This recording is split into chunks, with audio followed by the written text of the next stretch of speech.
உரையாற்ற வருகை தந்திருக்கும் ஞான ரிஷி AS ராதாகிருஷ்ணன் ஐயா தொடர்ந்து சிந்தனை உரையாக நம்மளுடைய தரத்தையும் வாழ்க்கையும் உயர்த்தும் அளவுக்கு கொடுத்துட்டு இருக்காங்க. நம்மளுடைய அறிவை தூண்டும் அளவுக்கு அவருடைய சிந்தனை இருக்கும். கொஞ்சம் ஆழ்ந்து அவருடைய சிந்தனையை 2-3 தடவை கேட்டா ஒவ்வொரு பரிமாணமும் நமக்கு அதுல இருந்து தோன்றும்.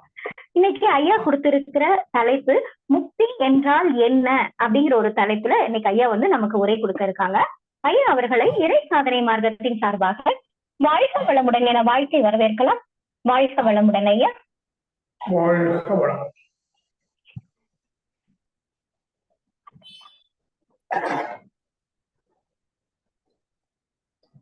வாழ்க வளம். வாழ்க வையகம். வாழ்க வையகம். வாழ்க வளம்.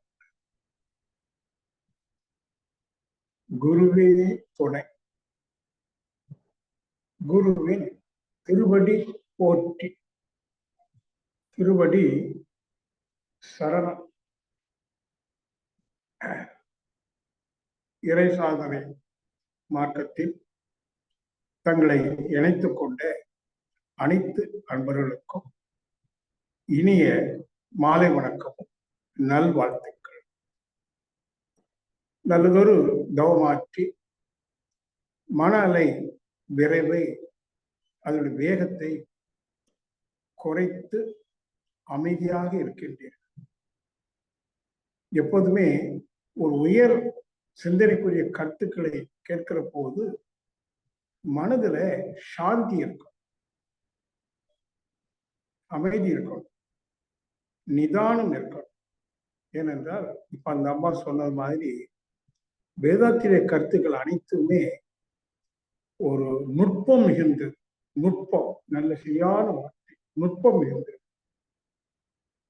அது நல்ல முறையில நீங்க கவனிச்சு உள்ள வாங்கினாத்தான் உள்ள பதிய வைக்க முடியும். உள்ள பதிஞ்சாதான் நீங்க மீண்டும் சிந்திக்க முடியும். தொடர்ந்து சிந்தித்தால் தெளிவடைய முடியும். அந்த தெளிவிலே உறுதியாக என்று வாழ்ந்தீர்களே ஆனால் வாழ்க்கையில அனைத்து மேன்மைகளையும் தர. ஆகையினாலதான் ஒவ்வொரு பொருளும் முதல்ல தவம், பிறகு சிந்தனைக்குரிய கருத்துக்கள் அப்படின்னு மகிழ்ச்சி அந்த காலத்துல இருந்தே வச்சிருக்காங்க. ஒரு 5 நிமிடமாவது துரிய தவம் பண்ணிட்டு சிந்திக்கணும். நீங்க வீட்டுல தனியா சிந்திக்கும் போது கூட அப்படித்தான்.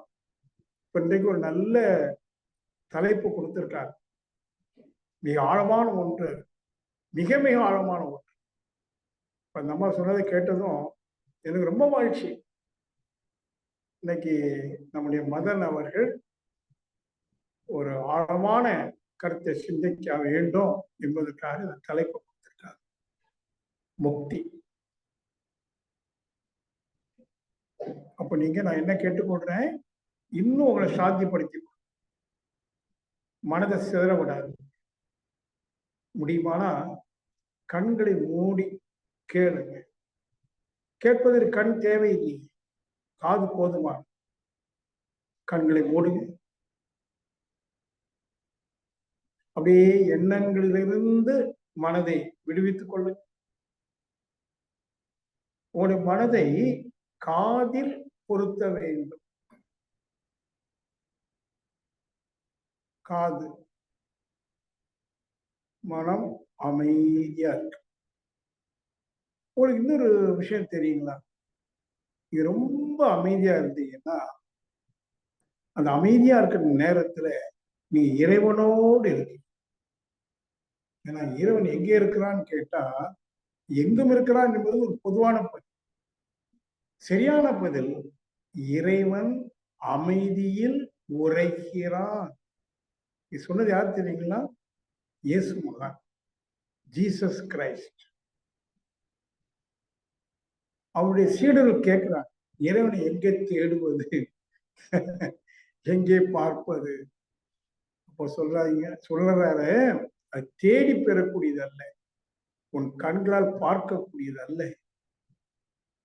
தேடியோ பார்த்தோ பெறக்கூடியதல்ல இறைவன். அவன் அமைதியில் உரைகிறான். எங்க இருக்கிறானா? அவனுடைய உறைவிடம் எது? அமைதி என்கிற களம். the silent zone, that is his house. அது வள்ளுவர் சொல்றாரு பாருங்க, வீடு பேரு. நம்ம எல்லாருக்கும் ஒரு வீடு இருக்கு, அது பேராக பெறணும். என்ன வீடு? இறை வீடு. தாய் வீடுன்னு சொல்ற மாதிரி இறை வீடு, இறைவன் இருக்கிற வீடு. எது? அமைதி களம், a silence zone. That zone is within you and within me. அந்த அமைதிக்களம் எங்க இருக்குன்னா என்னிடம் இருக்கு, உங்களிடம் இருக்கு. அகம் பிரம்மாஸ்மி, நம்ம இந்திய நாட்டு வேதம். அகம் பிரம்மாஸ்மி, தத்துவமசி. என்ன அர்த்தம்? தத்துவமசினா அதுவே நீயாக இருக்கிறது. அகம் பிரம்மம். அகத்துல என்ன இருக்கு? அமைதி தானே இருக்கு. இந்த கூச்சலும் கும்மாளமும் வெளியிலே இருக்கு, நம்ம மனதின் வெளி என்று சொல்லக்கூடிய எண்ணங்களிலே இருக்கு. புறமணம் என்று சொல்ல, புறமணம் முழுக்க முழுக்க கூச்சல், அது வெளி உலகத்தை சார்ந்தது இல்லையா? கூச்சல் கும்மாளம். ஆனா அகம் இருக்கே, மனதிற்கும் அகம், உள்ளம். அகம் பிரம்மாஸ்மி. அந்த அகத்துக்கு உள்ள போனீங்கன்னா அமைதிதான் என்னன்னு தெரியும். இங்கே அகம் என்று குறிப்பிடுவது உடலினுடைய அகமோ மனதின் அகமோ கூட அல்ல, உயிரின் அகம். உயிர்னா சுழற்சி, அதனுடைய அகம் என்றால் உள் மையம். உயிர் உள் மையம், your centre core. Centre core சரியான வார்த்தை, உள் மையம். உயிர் சொல்றது இயக்கம், டைனமிக் எனர்ஜி. அதனுடைய மையம் ஸ்டாட்டிக் எனர்ஜி, இயக்கம் இல்லை, அடக்கம். அந்த அடக்கம் அமைதியா இருக்கு, பிரம்மத்தை உணர வச்சிடும். ஆகவேதான் இயேசு மகான் சொன்னார், அமைதியில் இறைவன் உரைகிறார். கொஞ்ச நேரம் அமைதியா இருக்கு. அமைதினா எண்ணங்களே இல்லாம இருக்கணும், அகத்துல எந்த பேச்சு இருக்க முடியாது, சும்மா இருக்கணும். சொல்லற no self conversation, no thinking, just to be. வெறுமனதோடு, காலி மனதோடு, அடக்கமுற்று அமைதி அடைந்து, அந்த அமைதியோடு அமைதியாக இரண்டர கலந்து, இரண்டு அறை, ஒன்று இறைவன் மற்றொன்று நான். அந்த இரண்டு அறை, இறைவன் என்று தனியா நான் என்று தனியா இல்லாது அமைதியோடு அமைதியாக இரண்டு அறை. இறைவன் வேறு நான் வேறு அல்ல, இரண்டு ஒன்று. இரண்டர கலந்து, கலந்து போங்க, கரைந்து போங்க, உள்கடந்து. நான் எனும் எண்ணம் கரைந்து,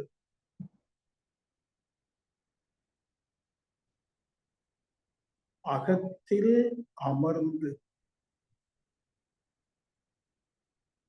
இரண்டர. இந்த இரண்டற்ற நிலை இருக்கே, அதான் தெய்வ நிலை. இதை அத்வைத நிலை என்று சொல்ல. இரண்டு அற்ற நிலை அமைதி, ஒன்றுபட்ட நிலை இறைநிலை. இந்த நிலையை உணர்ந்து அடைந்தால் முக்தி என்று, அடைந்தவர்களை முக்தன் என்று சொல்ல. அவனை மறந்தால் நீ சிறியோ, அவனை அறிந்தால் நீ பெரியோ. அவன் நீ ஒன்றாய். அறிந்த இடம் அறிவு. எந்த இடத்துல அறியறீங்க? அறிவு, கான்சியஸ்னஸ். அவன் நீ ஒன்றாய். ரெண்டும் ஒன்னாதான் இருக்கு. அறிந்த இடம் எது? அறிவு. அது முழுமை, அது முக்தி. எது முக்தி? அவன் வேறு நான் வேறு என்று அல்லாது ஒன்றாய். Togetherness. That's called togetherness. Commune with reality, God.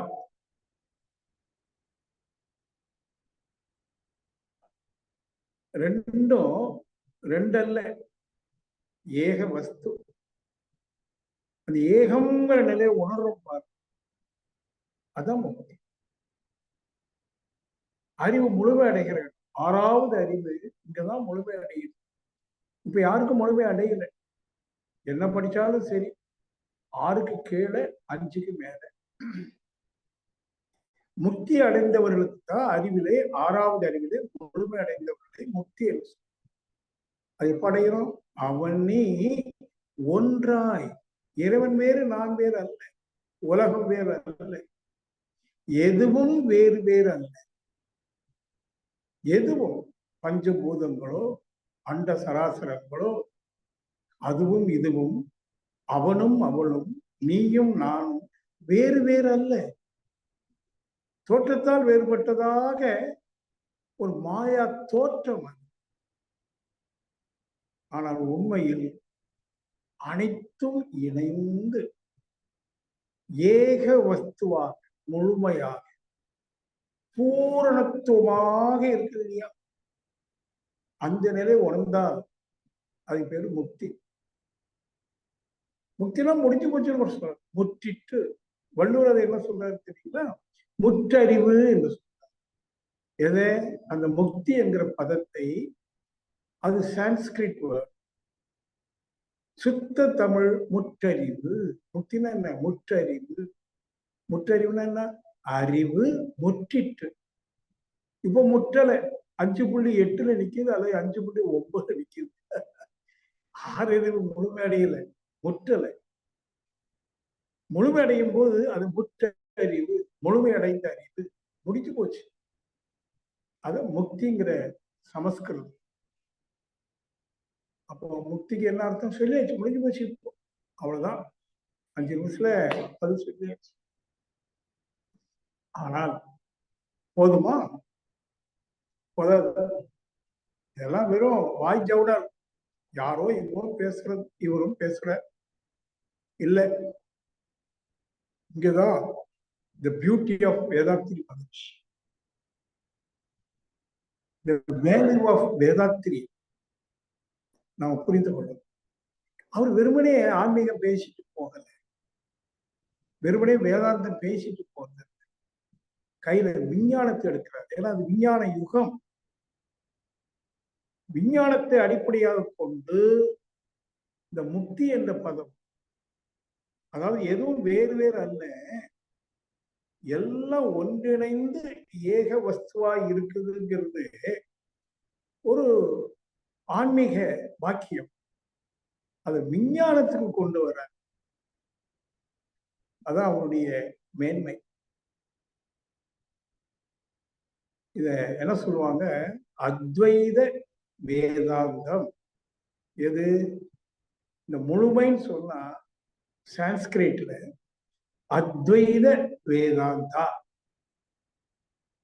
அத்வைதம்னா வேறு வேறு அல்ல, துவைதம்னா வேறு வேறு, டுவாலிட்டிஸ் எல்லாம் வேறு வேறு. பஞ்சபூதங்கள் வேறு, அண்ட சராசரங்கள் வேறு, நீ வேறு, நான் வேறு, எல்லாம் வேறு வேறு, டுவாலிட்டிஸ். துவைதம், துவைதம், துவைதம் அல்ல, வேறு வேறு அல்ல. அப்படின்னு அர்த்தம் எல்லாம் இணைந்து ஒன்றா இருக்கு. ஆங்கிலத்துல கூட பாருங்க ஒரு பியூட்டி. யூனிவர்ஸ்னு பேர் வச்சான் பிரபஞ்சத்துக்கு. வர்சஸ் அப்படின்னா பல பல இருக்கு. But it is unique. சந்திரன் எங்கேயோ இருக்கு, சூரியன் எங்கேயோ இருக்கு, செவ்வாய் எங்கேயோ இருக்கு, அந்த நட்சத்திரம் எங்கேயோ இருக்கு, பூமி எங்கேயோ இருக்கு, நான் எங்கேயோ இருக்கிறேன். எங்கெங்கோ இருப்பதாக நினைக்கிறேன். தாய்மானவர் சொல்றாரு, அங்கு இங்கு எனாதபடி. அப்படியே இல்லப்பா, அது இது எனாதபடி, அங்கிங்கு எனாதபடி எங்கும் பிரகாசமாய். இல்லையா? அவர் சொல்றாரு, அது இதுன்னு இல்லை, இது அதுன்னு இல்லை. அத அத்வைதம்ன்ட்டு நம்ம பாரத நாட்டு வேதத்துல நிறைய வேதங்கள் இருக்கு. 4 வேதங்கள், அதுக்கு துணை வேதங்கள், உபனிஷத்துக்கள், உபனிஷத்தை சொல்றதுக்காக இதிகாசங்கள், காப்பியங்கள், புராணங்கள், இலக்கியங்கள் போயிட்டே இருக்கு. 4000 திவ்ய பிரபந்தம், 63 நாயன்மார்கள், 12 ஆழ்வார்கள், எல்லாம் பிரிச்சு மேய்ச்சிட்டாங்க இந்திய நாட்டு வேதத்தை. அந்த வேதத்துடைய உச்சம் தெரியுங்களா? அத்வைத வேதாந்தா. அத்வைதம் வேறு வேறு இல்லைன்னு சொல்லக்கூடிய கருத்து. அத மகரிஷி அத்வைத வேதாந்தாங்கிறத ஒரு சயின்டிபிக்ல கொண்டு வர. அது வெறும் ஏதோ வேதாந்தம் சொன்ன உடனே இன்றைய இளைஞர்கள் வந்தா என்னையா வேதம் அப்படின்னு போட்டுருவாங்க. அதனால மகரிஷி அத்வைத Vedanta is nothing but a pure science, a complete science. Scientist எட்டாத ஒரு கம்ப்ளீட் சயின்ஸ் இஸ் அத்வைத வேதாந்தா. பாரத நாட்டில் பல ஆயிரம் ஆண்டுகளுக்கு முன்பு வாழ்ந்த ரிஷிகள் கொடுத்த ஒரு அற்புதமான தத்துவம். காலகாலமா சொல்லிட்டே வராங்க, கேட்டுட்டும் வராங்க. அன்னைக்கு கூட நான் ஒருத்தர் பெரியவரை பார்த்தேன், ஒரு சன்னியாசி. அவர் என்கிட்ட சொல்ற, ரிஷிகேஷத்துக்கு ஐயா 3 வருஷமா நான் கஷ்டப்பட்டு இந்த வேதம் படிச்சுட்டு இருக்கேன், இன்னும் அவ்வளவு அறிவுக்கு எட்டல. ஆனா நீங்க 3 மணி நேரத்துல அத்வைத வேதாந்தத்தை சொல்லிட்டே நல்லா புரிஞ்சிருச்சு. அவர் ஒரு பிராமின், நல்லா புரிஞ்சிருச்சு. நீங்களே 3 மணி நேரத்துல சொல்லிட்டே இருந்தா உங்க குரு எப்படி இருக்கணும்?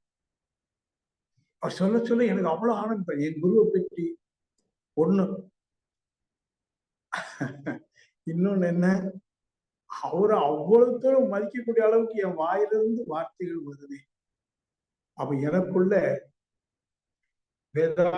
வேதாத்திரி மகிழ்ச்சி என்னோடு 2.5 கலந்திருக்கிறாருங்கிறதுக்கு அவர் ஒரு அடையாளமா இருக்கு. சொன்னவருக்கு என்னோட வயது அதிகம். ஒரு 8-9 வருஷத்துக்கு முன்னாடி ரிஷிகேஷத்துல தயானந்த ஆசிரமம் இருக்கு, ஒரு 200 பேர் கூட வந்தாங்க. அங்க சில கருத்துக்களை அவர் தமிழ்நாட்டை சேர்ந்தவர், அங்க வேதம் படிச்சு ஒரு சென்ட்ரல் கவர்மெண்ட் எம்ப்ளாயி, ரிட்டையர்டு. அவர் அப்படி பவ்யமா சொன்னார். எதுக்கு சொல்றேன்னு தெரியுங்களா? முதல்ல வேதாத்திரி மகிழ்ச்சி யாரு? விஞ்ஞானிகளுக்கெல்லாம் விஞ்ஞானி. ஆமா, ஐன்ஸ்டீனுக்கு கிடைக்காத ஒரு பதிலை மகிழ்ச்சி கொடுக்கிறார் லண்டன்ல, விஞ்ஞானிகளுடைய மத்தியில. விஞ்ஞானிகளுக்கு பாடம் சொல்லி கொடுக்கிற விஞ்ஞானிய வழக்கத்தை முழுமையாக்கணும். வேதம் கூட ஒரு இடத்துல முழுமையாக்காம விட்டுடுச்சு, அதை முழுமையாக்கணும். அவரை நாமெல்லாம் குரு அடைஞ்சது நம்ம அப்பா அம்மா செய்த பெரிய புண்ணியம். நான் ஏற்கனவே கொண்டு ஒரு சொல்லியிருக்கிறேன். ரமண மகரிஷிட்ட பால் பிரிண்டன் கேட்கிறான், who is the authentic master? யார் உண்மையான குரு? அதுக்கு ஒரு விளக்கம் கொடுத்தார். உங்களுக்கு சொல்லியிருக்கிறேன், ஞாபகம். உன்னில் இல்லாததை வெளியில் எடுப்பவர், உன்னில் உள்ளதை உனக்கு கொடுப்பவர் யாரோ அவரே உண்மையான குரு. He is the authentic master. அவன் என்னுள் இல்லாததை எடுக்கணும், எனக்கு புரிய வைக்கணும். இது உன்னிடம் இல்லை, நீ இருக்குன்னு நினைக்கிற கற்பனை, illusion. உன்னில் இல்லைன்னு நினைக்கிற, இல்ல அது ஒன்னுள் தான் இருக்குன்னு காட்டி கொடுக்கணும். அதான் இறைவன். எனக்கு அதெல்லாம் காட்டி கொடுத்தவர் வேதாத்திரி. His greatness. அவங்க அந்த விஞ்ஞானத்தை கொண்டு அந்த அத்வைத வேதாந்தத்தை எப்படி கையாளுறாருன்னு பாரு. மீண்டும் சொல்றேன், அத்வைதம்னா என்ன? வேறு வேறு அல்ல. ஒரு மரம் இருக்கு, அதுல வேறு வேறு பாகங்களை பார்க்கணும், ஆனா மரம் ஒன்று. It is unique, universe, multiverse ஆங்கிலத்துல, யூனிவர்ஸ். நீங்க மரத்துல எல்லாத்தையும் தனித்தனியா பார்த்தீங்கன்னா ஆணி வேறு, பக்க வேறு, தண்டு, கிளைகள், இலைகள், பூக்கள், காய்கள், கனிகள் என்று வேறு வேறா பார்த்தீங்கன்னா என்ன அர்த்தம்? மல்டிவர்ஸ். ஆனா மரம்னு ஒன்னா பார்த்தீங்கன்னா யூனிவர்ஸ், ஒன்று. மரம் ஒண்ணு தானே. அது மாதிரி இந்த முழு பிரபஞ்சத்தில் இருக்கிற தோற்றங்கள், என்ன தோற்றங்கள் இருக்கு? பஞ்சபூதங்கள்,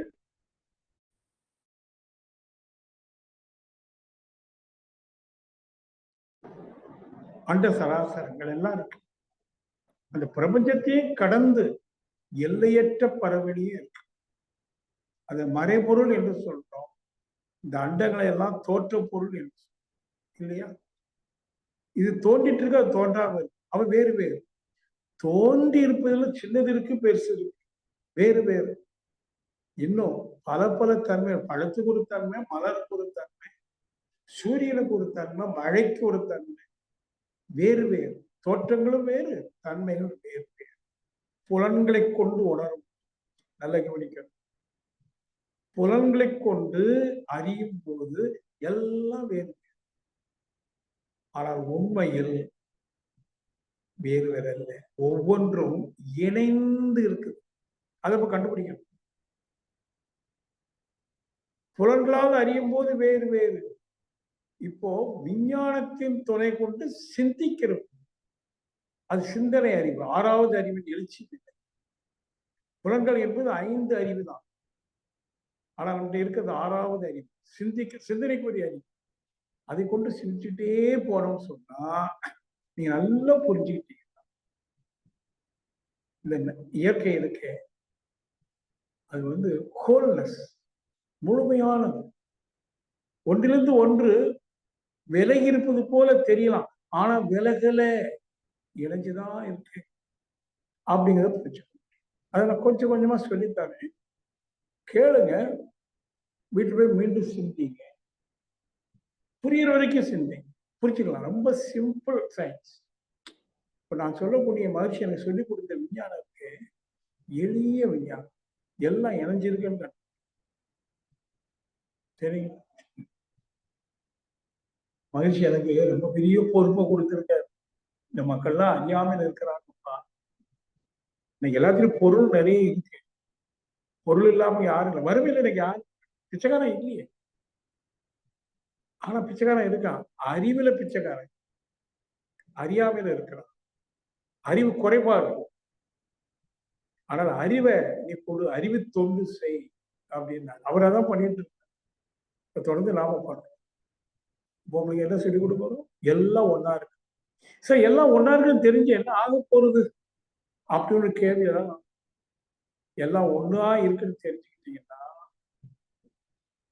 புரிஞ்சுக்கிட்டீங்கன்னா, அப்புறம் தவத்துல எல்லாம் ஒன்றா இருக்கிறது என்ற உணர்வை பெற்று விட்டீர்களே. ஆனா வார்த்தையை கவனிக்கணும். என் உடல் வேற, அவன் உடல் வேற. நான் வாங்க நினைக்கிற ஒரு கார், அந்த விலக்குள்ள கார், அது வேற. ஆனா என் தவத்துல உணர்வு பெறுகிறேன். என்ன உணர்வு? நல்லா எனக்கு உணர்வு பெற்று. எனக்கு ஒரு கார் வாங்கணும்னு நினைச்சேன்ல, அதுவும் நான் இணைஞ்சிருக்கிறது தெரிய வரும். இணைஞ்சிருக்கிறது உணரும் போது எனக்கு அந்த கார் என்ன தேடி. நீங்கள் விரும்பக்கூடிய அனைத்தும், உங்களுடைய நோக்கங்கள் அனைத்தும் உங்களை சேரும். நீங்க கூட தேட வேண்டியது, அது உங்களை தேடி. எப்போ நீங்கள் இந்த இயற்கை முழுவதும் இணைந்திருக்கிறீர்கள் என்கிற ஒரு உணர்வை பெற. எண்ணியர் எண்ணியாங்கு எய்துவர், எண்ணியர் திண்ணியராக பெறின். வள்ளுவர் எண்ணியர் எண்ணியாங்கு கார் வாங்கணும்னு என்றாரு, எய்துவர் அவர் கார் கிடைக்கும். எப்போ ஒரு கண்டிஷன் போடுறாரு, எண்ணியர் திண்ணியராக பெறின். அது எதுனாலே அவன் எப்படி இருக்கணுமா, ஒடுங்கி திண்ணிய நிலை. அது என்ன திண்ணிய நிலை சொல்ல வர, இந்த தவத்துல மன இயக்க வேகம் என்ன ஆகுது, குறையுது. பீட்டால இருந்து ஆல்பா 14 கீழே வருது, அப்புறம் டீட்டா 9 கீழே வருது, இன்னும் டெல்டா 3 கீழே வருது. அப்ப மன இயக்க வேகம் குறைய குறைய குறைய நம்ம நுண்ணிய நிலை அடையும், திண்ணிய நிலை அடையும். அந்த நிலையில இருந்துட்டு நமக்கு வேண்டியதை சங்கல்பமா கொடுத்தோம்னு சொன்னா நமக்கு வேண்டி நம்ம தேடி. இன்னொரு பாடல்ல வள்ளுவர் சொல்ற, வேண்டிய வேண்டியாங்கு ஏதலால் ஈண்டு தவம் முயலப்படும். தவம்னா என்ன, மனைவிக்கு வேகத்தை குறைப்பு. குறைச்சியா, வேண்டிய வேண்டியாங்கு, நீ என்ன வேணும்னு கேட்டியோ அது உனக்கு கிடைச்சிடும். வேண்டிய வேண்டியாங்கு ஏதலால் ஈண்டு தவம் முயலப்படும். அன்பர்களே, தியானம் தவம் ஏதோ அல்ல, அது உங்களை எங்கேயோ கூட்டிட்டு போகும். குறிப்பா இந்த கேட்டுக்கொண்டு இளைஞர்கள் இருப்பீங்களே, அதான் நான் சொல்லுவேன். அதிகமா முதியவர்கள் தான் இருப்பீங்க, ஆனா இது உங்க பையனுக்கு பிள்ளைக்கு போட்டுக்காங்க. இன்றைய பேச்சு இருக்கு, காட்டுங்க. ஏன்னா அவங்க ஒவ்வொருத்தருக்கும் எய்ம் கோல் இருக்கு. I have to achieve this இருக்கு. உள்ள ஒரு பிள்ளை போய் இருக்கும், டாக்டர் ஆகணும், கலெக்டர் ஆகணும் எண்ணம் இருக்கு. ஆகணுமே, முடிவான முடியும். இளைஞர்களுக்கு நான் சொல்லுவேன், வெறும் டாக்டரோ இன்ஜினியரோ கலெக்டரோ அல்ல, அதுல உண்மையான கலெக்டர், சாதிக்க வேண்டியதை நேர்மையா சாதிக்கக்கூடிய கலெக்டர், ஒரு டாக்டர், ஏன் ஒரு அரசியல் தலைவனா கூட எப்போ உன்னால முடியும் தெரியுமா, நீ எங்கும் வியாபித்து எல்லாவற்றோடும் இணைந்து இருக்கக்கூடிய அந்த உணர்வை பெறுவாயானால் நீ நினைச்ச காரியத்தை சாதிக்க. இதை வைத்துதான் சுவாமி விவேகானந்தர் அன்றைக்கு ஒரு வீர ஆவேசத்துல பேசினார். ஒரு 100 இளைஞர்கள் என்னுடன் பாருங்கள், நான் இந்த பாரத நாட்டை மாற்றி காட்டுகிறேன். அவரோட போன என்ன அர்த்தம், அவரை மாதிரி அவர் கேட்கிற இளைஞர்கள் அவரை மாதிரி ஆகணும். எல்லா 100 பேரும் விவேகானந்தர். விவேகம், விவேகானந்தர், விவேகம் கூட்டல் ஆனந்தம். என்ன விவேகம், அறிவுல இப்ப நான் சொல்ல போறேன் சுருக்கமா, நான் சின்ன விஷயம் நீங்க புரிஞ்சுக்க போறீங்க. ஏற்கனவே உங்களுக்கு நான் சொன்னேன், எல்லாம் ஒன்றிணைந்து. இதை எப்படி சுவாமிஜி நம்ம மகிழ்ச்சி எளிமையா விளக்கி கொடுத்துருக்காரு. இப்போ நான் கொண்டு வந்திருக்கேன் உங்களுக்கு விளக்கணுமேனு ஒரு ஆப்பிள் பழம். நான் எங்க போனாலும் ஒரு ஆப்பிள் பழம், ஒரு ரோஜா பூ. ஆனா அந்த ரோஜா பூ காலையில வச்சு கொஞ்சம் வாடி போச்சு. 2 பொருள் இருக்கு. எல்லாரும் பாருங்க. இப்போ இந்த ஆப்பிள் வேற, இந்த ரோஸ் வேற, நான் வேற. எல்லாம் இங்க இருக்க நிலமும் இருக்கு, இந்த ரூம்ல எல்லாம் வேற. இப்போ நம்ம உங்களுக்கு தெரிஞ்ச விஞ்ஞானத்தை தான், ஒரு ஆப்பிள் பழம் என்பது கண்ணால பார்த்து அதுக்கு பெயர் வச்சிருக்கோம், இப்படி இருந்தா ஆப்பிள். ஆனா இன்றைக்கு விஞ்ஞானம் எல்லாரும் தெரியும், பொருள் என்னவாக இருந்தால் அனைத்தும் அணுக்களின் கூட்டு. விஞ்ஞானி கண்டுபிடிச்ச அணுக்கள். அப்புறம் விஞ்ஞானி என்ன கண்டுபிடிக்கிறான், ஒவ்வொரு அணுக்குள்ளும் எலக்ட்ரான், புரோட்டான், நியூட்ரான், இன்னும் சில துகள்கள் இருக்கிறது கண்டுபிடிக்கிறான். இன்னும் அந்த எலக்ட்ரான் எடுத்துட்டு பிரிக்கிறான், பிரிச்சுட்டே போறான். அண்மையில ஒரு 5-6 வருஷத்துக்கு முன்னாடி விஞ்ஞானி மேற்கொண்டு பிரிக்க முடியாத ஒரு கடைசி துகளை கண்டுபிடிக்கிறார். கடைசி துகள், அதுக்கு மேல அதை பிரிக்க முடியும்.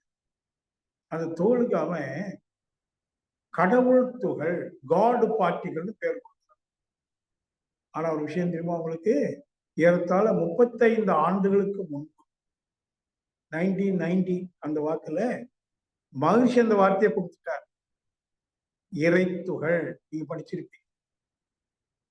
இறைத்துகள்னா என்னன்னு கேட்டீங்கன்னா, மிக மிக மிக மிக சிறிய சக்தி மூலக்கூறு, டைனி எனர்ஜி பார்ட்டிகல், இறைத்துகள். அதுவால் ஆனதுதான் இந்த ஆப்பிள் பழம், இந்த ரோஸ், இந்த என் உடல், எல்லாமே எதனுடைய கூட்டு? இறை துகள்களின் கூட்டு.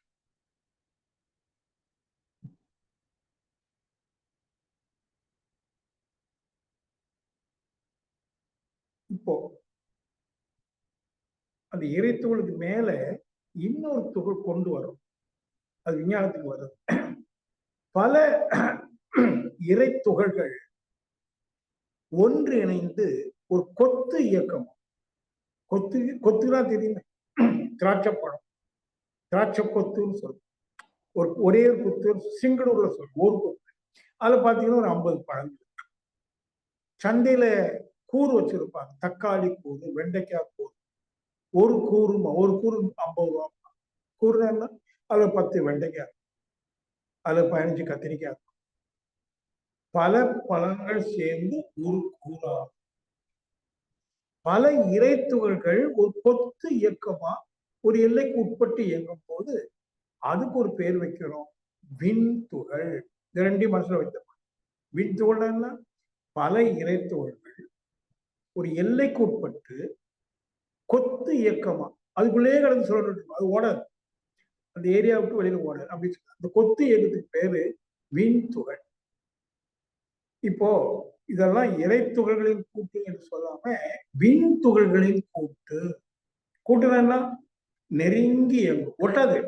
ஒரு மின்துகளும் இன்னொரு மின்துகளும் ஒட்டாது. கொஞ்சம் இடம் விட்டு, ஆனா நெருங்கி, இடம் விட்டு நெருங்கி.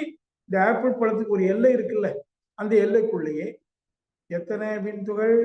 கோடான கோடி விண்துகள்கள் இந்த ஆப்பிள் பழத்துக்குள்ள, இந்த ரோஜா பூக்குள்ள அதே எல்லையா கொண்டு சுரண்டு இயங்கி ஓடிக்கிட்டே இருக்கு. சுரண்டுட்டு இருக்கே, ஓடிட்டு இருக்கு. அப்படி ஓடணுமானா அங்க இடைவெளி இருக்கணும். ஒரு விண்துகளுக்கும் இன்னொரு விண்துகளுக்கு இடையில வெளியே இடைவெளி.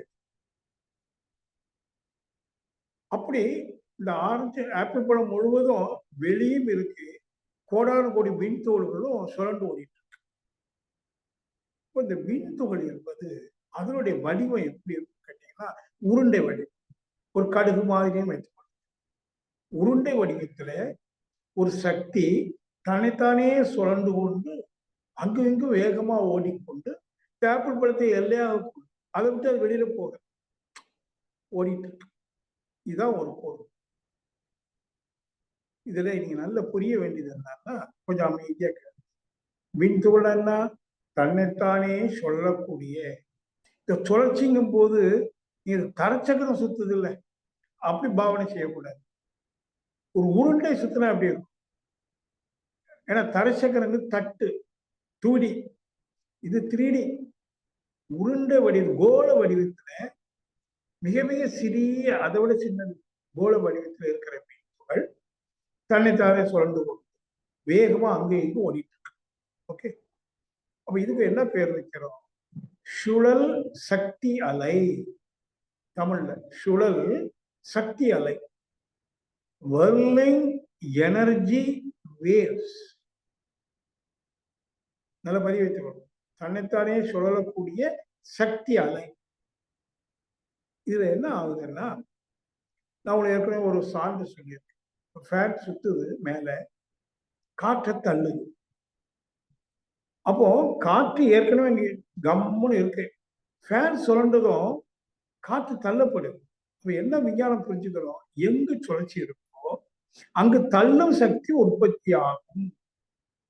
எங்கு சுழல் சக்தி இருக்குதோ அங்கு தள்ளும் சக்தி உற்பத்தி ஆகும். இப்ப பாருங்க, 2 படிச்சுட்டீங்க. ஒண்ணு சுழல் சக்தி அலை, இது அழிந்து வரக்கூடிய அழுத்த சக்தி அலை, ரிபல்சிவ் ஃபோர்ஸ். சுழல் சக்தி அலை ஒண்ணு, இன்னொன்னு விரிவு. அல்லது தள்ளும் சக்தி அலை, ரிபல்சிவ் ஃபோர்ஸ், அல்லது ஸ்ப்ரெட்டிங் எனர்ஜி. வார்த்தை தான் வேற வேற, அர்த்தம் ஒன்று. இப்போ 2 விஷயம் கத்துக்கிட்டு, ஒரு இடத்துல சக்தி சுத்துது, ஆப்பிள் பழத்துக்குள்ள, ரோஜாக்குள்ள எத்தனை சக்தி துகள்? கோடிக்கணக்கான சக்தி துகள் தன்னைத்தானே சொல்லிட்டு ஒவ்வொன்றிலும் தள்ள சக்தி வருது. ஒவ்வொரு மின் துகளில் இருந்தும் தள்ளும் சக்தி கோள வடிவில். தள்ளும் சக்தினா என்னன்னா, அது கோள வடிவில் இருக்கிறதுனால கோள வடிவிலேயே சக்தி விரிவு. இத ஸ்ப்ரெட்டிங் எனர்ஜி வேவ். அப்படி இந்த ரோஜாக்குள்ள கோடிக்கணக்கான மின் துகளுடைய சுழற்சினால கோடிக்கணக்கான தள்ளும் சக்தி மொத்தமா வெளியில வரும்.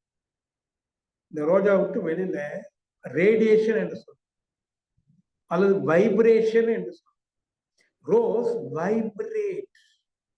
அது வைப்ரேட் ஆகும்போது என்ன தெரியுமா, அந்த இடைவெளி உள்ள இருக்குன்னு சொன்ன பாருங்க, அதுல அதனுடைய தன்மை இருக்கு, ரோஜாவுடைய வாசனை தன்மை இருக்கு. அதை கொண்டுகிட்டே வெளியில வரும். எது? அந்த தள்ளும் சக்தி, spreading wave, collective spreading wave. Collective சொல்ல காரணம், உள்ள கோடிக்கணக்கான மின் துகள் இருக்கு, ஒவ்வொன்றும் சுத்துதா, ஒவ்வொன்றிலிருந்தும் தள்ள சக்தி வந்தா அந்த தள்ளும் சக்தி என்ன ஆகும், அது வெளியில இருக்கக்கூடிய வெளி இருக்கு பாருங்க, அதை படம் தள்ளிக்கிட்டே வரும். அந்த வெளியில என்ன இருக்கு? ரோஜாவுடைய வாசனை. அது தெரிஞ்சுட்டு ஒரு ரகசியம், ரோஜாவின் வாசனை ரோஜாவில் எங்கே இருக்கிறது என்றால் ரோஜாக்குள் இருக்கிற வெளியில் இருக்கிறது, மின் தோளில் அல்ல, வெளியில் இருக்கிறது. பதிவு அங்கதான் இருக்கு. இப்ப என்ன ஆகுது? சுழல் அலை, அதுல இருந்து விரிவலை, அந்த விரிவலை அந்த ரோஜா பூக்குள்ள இருக்கிற வெளி முழுவதும் பரவி அந்த வெளியில இருக்கிற வாசனையை எடுத்துக்கொண்டு வெளியில படும், அப்படியே ரேடியேட் ஆகும். இந்த ரூம் முழுவதும் வாசனை. நான் நுகர்றேன், அழகா இருக்கு. இப்ப பாருங்க, ரோஜா இத்தனோண்டு இருக்கு, ஆனா அதனுடைய வாசனை இந்த அறை முழுவதும் இன்னும் வெளியிலே இருக்கும், நுகர்ற சக்தி நமக்கு இல்லை. இந்த வாசனை போயிட்டே இருக்கு. இப்ப ரோஜா இத்தனோண்டு இருக்கா, அது எவ்வளவு தூரம் போயிட்டு இருக்கோ அவ்வளவு இருக்கா? கொஞ்சம் எண்ணி பாருங்க. ரோஜா சின்னதா இல்லை, அது பரவி போயிட்டே இருக்கு. இந்த ஆப்பிள் பழம் இத்தனோண்டு இருக்கு இல்லை, அதுல இருந்து வரக்கூடிய அலை, விரிவலை, தள்ளும் சக்தி, ஸ்ப்ரெட்டிங் வேவ் போயிட்டே இருக்கு, ரொம்ப தூரம் போகும். கரெக்ட். இப்போ இந்த 2 பொருள் இருக்கா, இதுல இருந்து ஒரு அலை வரும், இதுல இருந்து ஒரு அலை வரும். இந்த 2 அலையும் சந்திக்குமா சந்திக்காதா? சந்திக்கணும்ல. அப்ப இந்த சந்திப்பின் மூலமா ரோஜாவும் ஆப்பிளும் ஒன்றோடு ஒன்று இணைதான் இருக்கு. வேற மாதிரி சொல்றேன், கொஞ்சம் புரியும். வீட்டுல டிவி பார்க்கணும், உட்கார்ந்த இடத்துல இருந்து ரிமோட்டை வச்சுக்கிட்டு எல்லாம் பண்றோம், வால்யூம் கூடுது குறையுது, சேனல் மாத்திரம் எல்லாம் பண்ணும். ஆனா அங்க போய் ஒண்ணுமே செய்யல, இங்க இருக்கிற ரிமோட்ல எல்லாம் பண்ணும். அப்ப என்ன புரிஞ்சுக்கணும், இந்த ரிமோட்டும் டிவியும் வேறு வேறு பொருள் தான், ஆனா கண்ணுக்கு தெரியாத ஏதோ ஒரு சக்தி ரெண்டையும் இணைக்குது. இணைப்பு இல்லாம எப்படி மாறும்? கண்ணுக்கு தெரியல, புலன்களுக்கு தெரியல, ஆனா காரியம் நடக்குது. அப்ப புரிஞ்சுக்கலாம், இந்த ரிமோட்டும் அந்த டிவியும் இணைந்து இருக்கு. ரொம்ப சிம்பிளா புரிஞ்சுக்கிட்டீங்களா? இந்த மாதிரி இந்த பிரபஞ்சத்தில் இருக்கிற அனைத்தும், இந்த பூமியில இருக்கிற அனைத்தும், அனைத்து ஜீவன்களும், அனைத்து மனிதர்களும் அலை வடிவத்தில் போயிட்டே, என்கிட்ட ஒரு அலை போகுது, உங்ககிட்ட ஒரு அலை வருது, ரெண்டாவது சந்திக்குது. அப்ப நம்ம இணைஞ்சிருக்கோம், ஆனா நமக்கு உணர முடியல. அது ரெண்டாவது வருவோம். உணர்ந்தமோ இல்லையோ, உண்மை என்ன தெரியுங்களா, நம்ம எல்லாரும் இணைஞ்சிருக்கோம். எனக்கு வேண்டியதெல்லாம் என்னென்ன வேணும் நினைக்கிறோம், அதோட நான் ஏற்கனவே இணைஞ்சுதான் இருக்கிறேன். அது எனக்கு எப்போ கிடைக்கும், எப்ப நான் அதை சாதிக்க முடியும்? ஒரு இளைஞர் எனக்கு சொல்றேன், நீ அதோடு இணைந்திருக்கிற உணர்வை பெற்றாயானால், இது விளக்கம், தியரி. பிராக்டிக்கல் என்ன? எக்ஸ்பீரியன்ஸ்.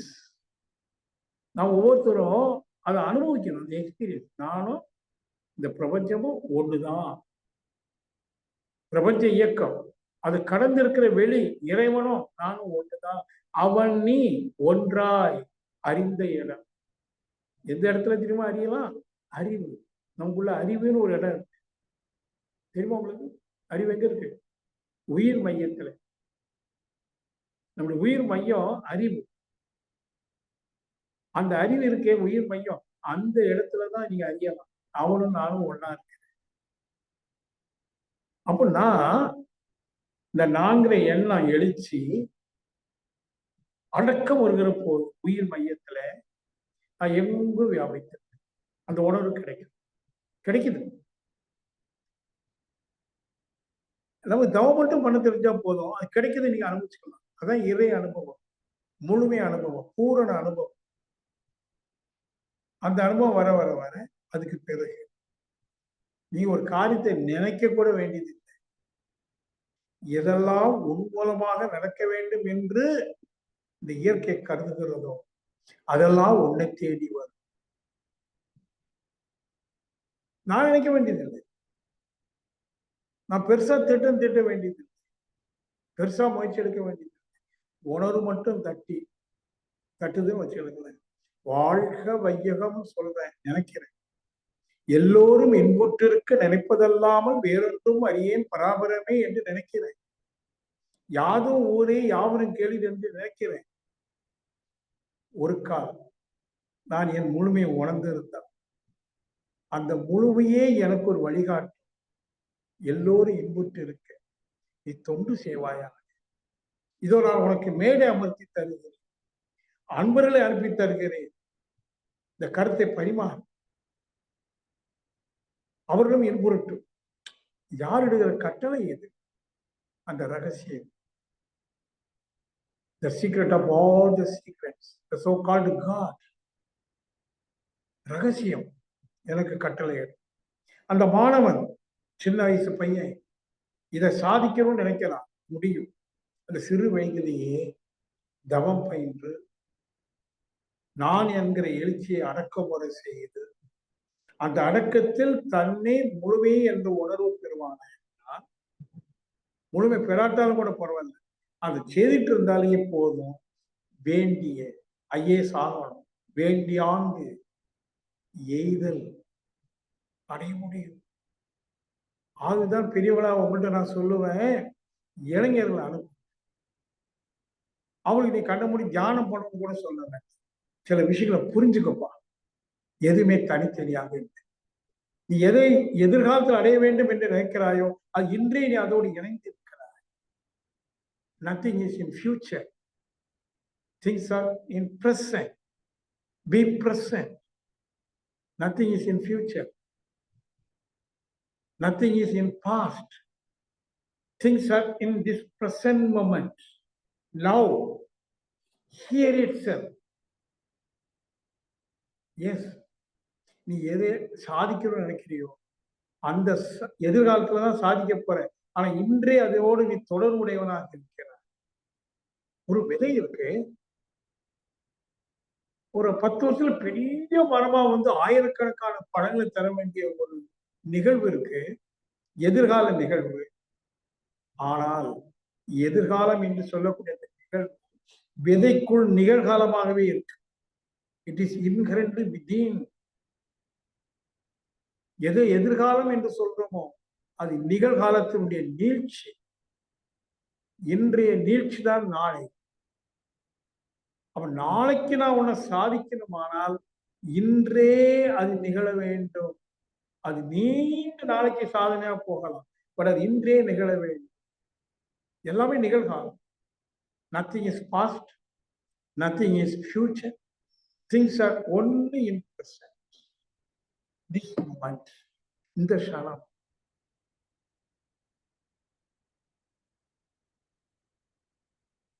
முக்தினா இப்போ இந்த அறிவு முழுமை. நான் முழுமை, நான் பூரண வஸ்து, பூரணன். நான் ராதாகிருஷ்ணன் அல்ல, பூரண பூரணன், பூரண ஆத்மன், பூரண ஆனந்தன். நான் யாரு? நான் ரலாஷன் இல்லை. பூரண ஆனந்தன், பூரண ஆத்மானந்தன், நித்தியம். இதெல்லாம் வார்த்தைகள். முழுமையை உணர்ந்துட்டான். அன்பர்களே, வாழ்க்கையில் வெற்றி அடைவதற்கு ஒரு வழி சொல்றேன். முழுமை அடைய உணர்வு மூலமா அது முக்தன் என்று சொல்லுவோம். முக்தி அடைந்தால் முக்தன். நீங்க சீக்கிரமா முக்தன் ஆயிடலாம். எப்ப தெரியுமா? இதை புரிஞ்சுட்டு அந்த உணர்வுக்கு உங்களை நீங்க தயார்படுத்த.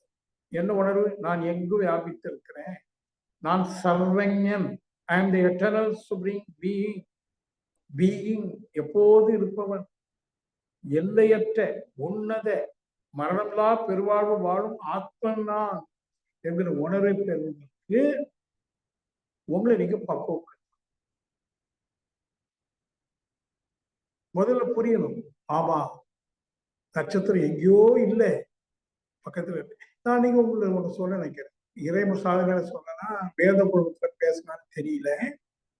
இந்த மில்டன் ஒரு ஆங்கில கவிஞர், அவனுடைய பாரடைஸ் லாஸ்ட் அப்படின்னு சொல்லக்கூடிய ஒரு கவிதை நூல்ல எழுதுற அவன் பார்த்து, you cannot plug even a little flower, you cannot plug even a little flower without distance, without, you cannot plug even a little flower without knowing the distant star. மிக தொலைவில் இருக்கிற நட்சத்திரத்துக்கு தெரியாம ஒன்றாவது சிறு மலரை கூட கொய்ய முடியாதுங்க. என்ன காரணம் தெரியுமா? இந்த செடியில இருக்கிற இந்த ரோசா, அந்த செடியும் இந்த ரோஜாவும் அந்த நட்சத்திரமும் இணைஞ்சு இருக்கிறதுனால இங்க நீ ஒரு அதிர்வை கொடுத்தால், பறிக்கும் போது ஒரு அதிர்வு கொடுப்பேன், அந்த அதிர்வு நட்சத்திரத்துக்கு தெரிஞ்சிருவான். You cannot plug even a little flower without disturb the distant star. இதெல்லாம் இருக்கு. விஞ்ஞானத்துல எப்படி புரிய வைக்கிறோம்? அலை இயக்கம். இது பேர் அலை இயக்கம். ஆப்பிள் பழம் என்பது பல கோடி சுழல் அலைகளால் ஆனது. அது விரிவு அலையை அனுப்பி கொண்டே இருக்கு. அந்த விரிவு அலை போயிட்டே அரூபமா போகுது. இது ரூபம், அது அரூபம். அரூபா ரூபம். அந்த அருவத்தில் இந்த ரூபம் இருக்கு. நான் ஏற்கனவே சொல்லியிருக்கேன். கண்ணாடிக்கு முன்னாடி ஒரு ஆப்பிள் பழத்தை வையுங்க, கண்ணாடியில தெரியுது. இங்கிருந்து போற அலை கண்ணாடியில மோதி தன்னுடைய பிம்பத்தை காட்டு, ரோஸ் மாதிரியே காட்டு, அங்க உருவம் தெரியுது. அந்த கண்ணாடிக்கும் இந்த பழத்துக்கு இடையில அந்த அலை போகுத, அது அரூபம். ஆப்பிள் பழம் ரூபமா போகல, இது ரூபம். இதிலிருந்து போற அலை அரூபம். அங்க மோதுறது ரூபம் தெரியும். அப்ப அந்த அலை வெறும் அரூபம் இல்லை, அரூபா ரூபம். அப்ப நான் ராதாகிருஷ்ணன், இந்த உடல் அளவுல நீங்க பாத்தீங்கன்னா இந்த ராதாகிருஷ்ணன் நான் என்னுடைய எண்ண அலைகளின் மூலமா போயிட்டு என்னுடைய ஒவ்வொரு எண்ண அலைகளிலும் நான் இருக்கிறேன். இன்னைக்கு சயின்ஸ்ல கூட சொல்லியிருப்பாங்க, குளோனிங்னு ஒண்ணு இருக்கு. ஒரு சிற்றரை எடுத்தா அவங்க என்னெல்லாம ப்ராசஸ் பண்ணா ராதாகிருஷ்ணன் மாதிரி உடல் உள்ள இன்னொரு மனிதன் வந்து ஒவ்வொரு செல்லிலும் நான் இருக்கிறேன். அப்போ ஒவ்வொரு செல்லிலும் போகிற அலையில நான் இருப்பேன். என்னுடைய உடல் தோற்றமும் இருக்கும், என்னுடைய குணமும் இருக்கும், தன்மை இருக்கும். சொல்லு அருபா, அருபா ரூபன். இப்போ இதுல பார்த்தா ரூபன், அப்படி போனீங்கன்னா அருபா ரூபன். பிரபஞ்சம் முழுவதும் நிரப்பிட்டேன். சுரூபன். நான் யாரு இப்போ? சுரூபன், விஸ்வரூபி. நான் எங்கும் வியாபத்து. இது தியரி, ஏட்டி சுரக்காய் வேலைக்கு ஆகாது. இங்க நான் என்ன பண்ணப்போம்? தவம் பயிரணும். தவத்துல இந்த உண்மையை நான் உணரணும், முக்தனாகணும். அப்படி அப்போ அந்த மாதிரி உணர்வுக்குள்ள போகணுமானா நம்ம தவம் எப்படி இருக்கணும்? இங்கதான் நீங்க தவத்துக்கு முக்கியத்துவம். சார் நான் தவம் பண்றேனே, இப்போ பண்றதல்ல. எங்கும் வியாபித்திருக்கிற விஸ்வஸ்வரூப உணர்வை பெறக்கூடிய அளவுக்கு மனதை நீ பக்குவப்படுத்தணும். நீ மனம் அசிங்கமெல்லாம் செதறிட்டு இருக்கு, அவதானே ஒவ்வொருத்தருடைய மனசுல எவ்வளவு அசிங்கங்கள் இருக்கு, இருக்கா இல்லையா? எவ்வளவு பொறாமை, பொறுக்க முடியாத தன்மை இருக்கும்போது இதெல்லாம் எப்படி உணர முடியும்? உன்னால அந்த சின்ன விஷயத்த கூட பொறுக்க முடியும்னா அதை எப்படி உணர முடியும்? அந்த உணர்வு இருக்கே, நான் எங்கும் வியாபித்து இருக்கிற உணர்வு. அது ஒரு பியூட்டி இருக்கு பாருங்க. நீங்க உணர்றீங்களே, உண்மையிலேயே ஒரு நுண் அதிர்வை தான் உணரும். பிரபஞ்சத்தையே உணர வேண்டிய அவசியம் கிடையாது. தெரியுமா உங்களுக்கு? இந்த அனதர் ரகசியம். பிரபஞ்சத்தையே உணரணும்னு சொன்னா எவ்வளவு கஷ்டம், எவ்வளவு பெருசு இல்லை. பிரபஞ்சம் எதுவால் ஆனது? பிரபஞ்சத்தில் உள்ள கோள்கள் எல்லாம் எதுவால் ஆனது? விண்துகள். விண்துகள் எவ்வளவு சின்னது? சிறிதிலும் சிறிது. பிரபஞ்சமோ பெரிதிலும் பெரிது. That is greater than the greatest. This is smaller than the smallest. Beauty என்ன? இந்த சிறிதிலும் சிறிதா இருக்கிற விண்துகள்களின் தொகுப்பு தான் பிரபஞ்சம். கடல் அவ்வளவு பெருசு, ஆனா பல கோடி நீர் திவலைகளால் ஆன. திவலையோ மிக சிறிது. இப்ப பெருசு பெருசா, சிறிது பெருசா? நல்லா இருக்குல்ல கேள்வி. பெருசு பெருசா, சின்னது பெருசா? சின்னதுதான் பெருசு. பெருசுக்கு காரணமே சிறுசு. இது இல்லாம அது இல்லை. அவ நீங்க எதை உணர்ந்தா போதும் தெரியுங்களா? ஒரே ஒரு அது கொஞ்சம் விண்துகளை உணர்ந்தா போதும். அது என்ன சொல்றோம்? நுண் அதிர்வுகள் எங்க இருக்கு? இப்ப புருவ மத்தியில உணர்றீங்களே, அது என்னது? நுண் அதிர்வு தானே. இப்ப என்ன வேணும் தவத்துல? இந்த நுண் அதிர்வு உடல் முழுவதும் அதிர்வதாக அது பேர் நித்தியானந்த உணரணும். அந்த அளவுக்கு அப்படியே கண்ண எண்ணங்களிலிருந்து விடும் அடக்கம். சரி, எண்ணங்களிலிருந்து விடுபட முடியலையே. ஏன் முடியல? உன் மனசுக்குள்ள நிறைவேறாத ஆசைகள் எத்தனை, வஞ்சிக்கணும்னு வச்சிருக்கிற ஆசைகள் எத்தனை, எவ்வளவு சின்னங்களை இருப்பு கட்டி வச்சிருக்கிற, பொறுக்க முடியாம புலம்பிட்டு வேற இருக்கிறியே. இதெல்லாம் தான் டர்ட்டி திங்ஸ் மனசுக்குள்ள இருக்கு. இதெல்லாம் போகணும் வெளியில. Let go. இனி பொறாமை இல்லை. ஒப்பிட்டு பார்க்க வேண்டிய அவசியம் இல்லை.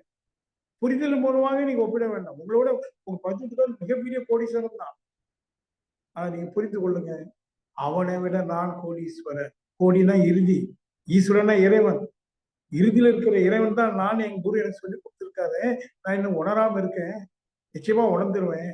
உணர்ந்தேலும் உணரலையோ, நாம யாரு? இறைவனை என் குரு சொல்லியிருக்காரு. இவன் என்னதான் கோடீஸ்வரனா இருந்தாலும் அப்பவும் பிச்சை கையேந்திரத்துல இருக்கிறான். இப்படியாவது நீங்க புரிந்து கொண்டு கொஞ்சம் பொறுமைக்கு வாங்க. யாரோடையும் உங்களை கம்பேர் பண்ண. நீங்க யாரு தெரியுமா? நிகரற்ற, தனக்கு ஓவை இல்லாதவன் நீ. நீ அவனோடு ஒண்ணு ஒப்பிட்டு வேண்டாம். ஒப்பிடும் போதே பொறாமையும் பேராசையும் கோபமும் எல்லாமே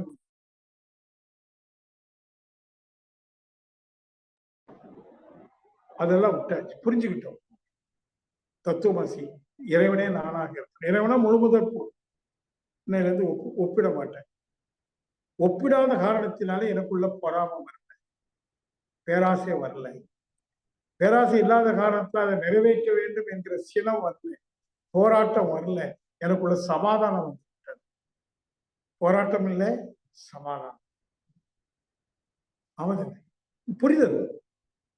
இந்த புரிதல நீங்க தெளிவா உறுதியா இருந்தீங்கன்னா உங்க கண்ணு யாரையும் பார்த்து உங்களோடு ஒப்பீடு செய்யாது. இதை தற்சோதனை பழகி இதான் பக்குவம். இந்த பக்குவத்துக்கு வந்துட்டீங்கன்னா அப்படியே கண்ணம் ஆக்கியனை உணர்வு தட்டு, துரியம் தட்டு. இந்த உடலையே நான் கல் சிலை போல பாவித்து உடலை கவனிக்கிறேன்.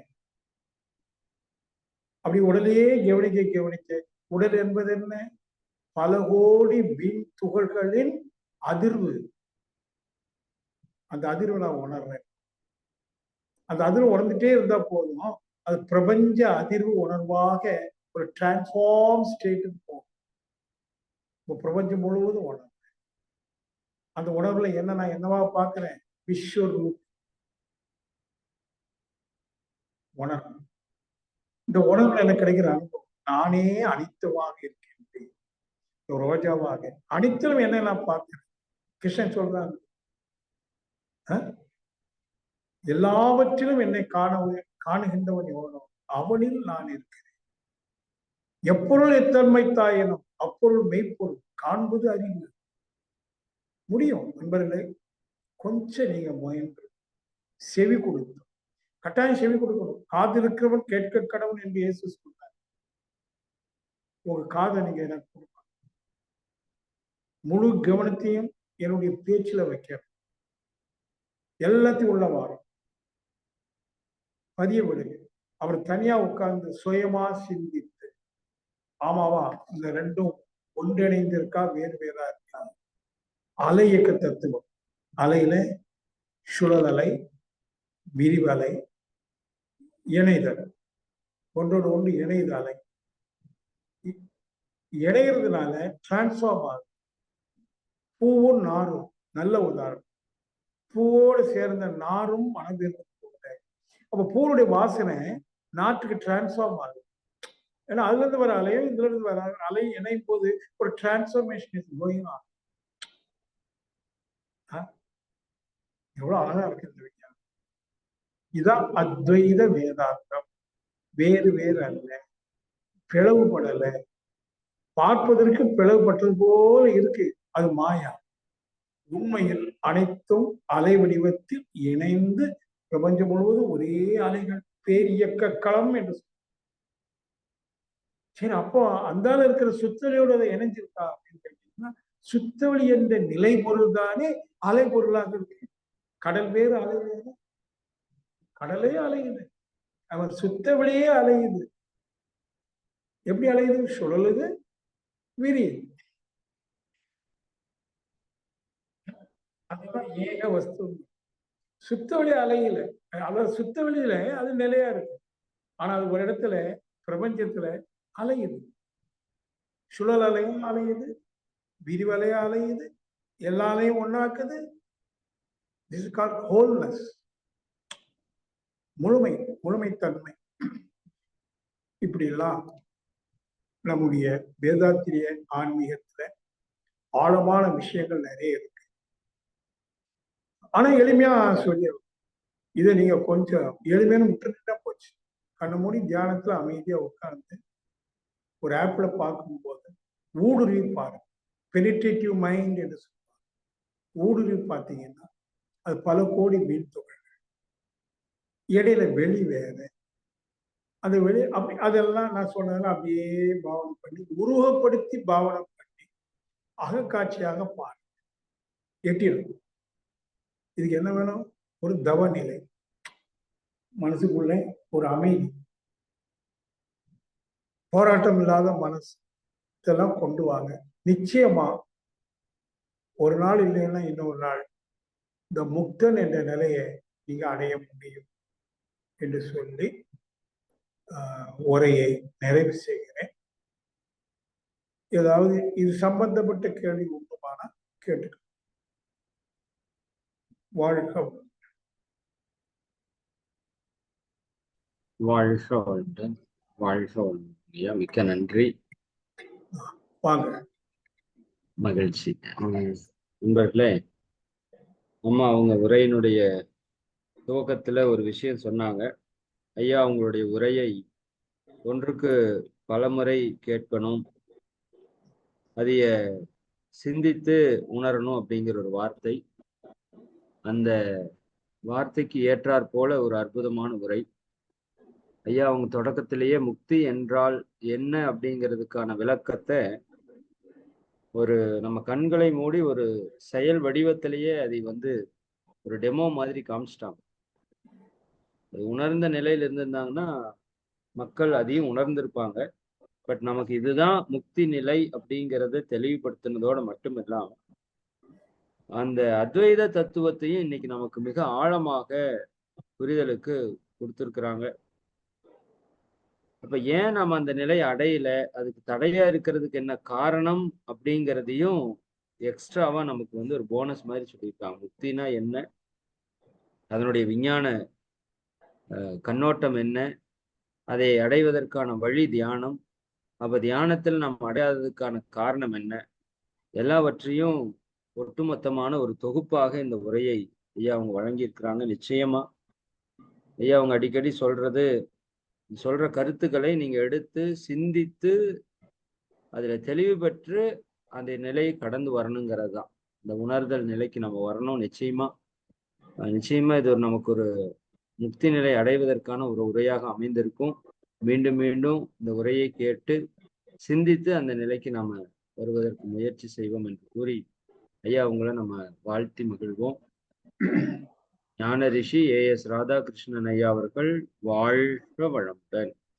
ஞான ரிஷி AS ராதாகிருஷ்ணன் ஐயா அவர்களும் அவர்களுடைய அன்பு குடும்பத்தினர்கள் அனைவரும் அருட்பேராற்றல் கருணையினால் உடல் நலம், நீல் ஆயுள், நிறை செல்வம், உயர் புகழ், மெய்ஞானம் ஓங்கி வாழ்க வளமுடன், வாழ்க வளமுடன், வாழ்க வளமுடன், வாழ்க வளமுடன். நண்பர்களே, கேள்விக்கு முன்னாடி ஒரு 2 அறிவிப்பு மட்டும்.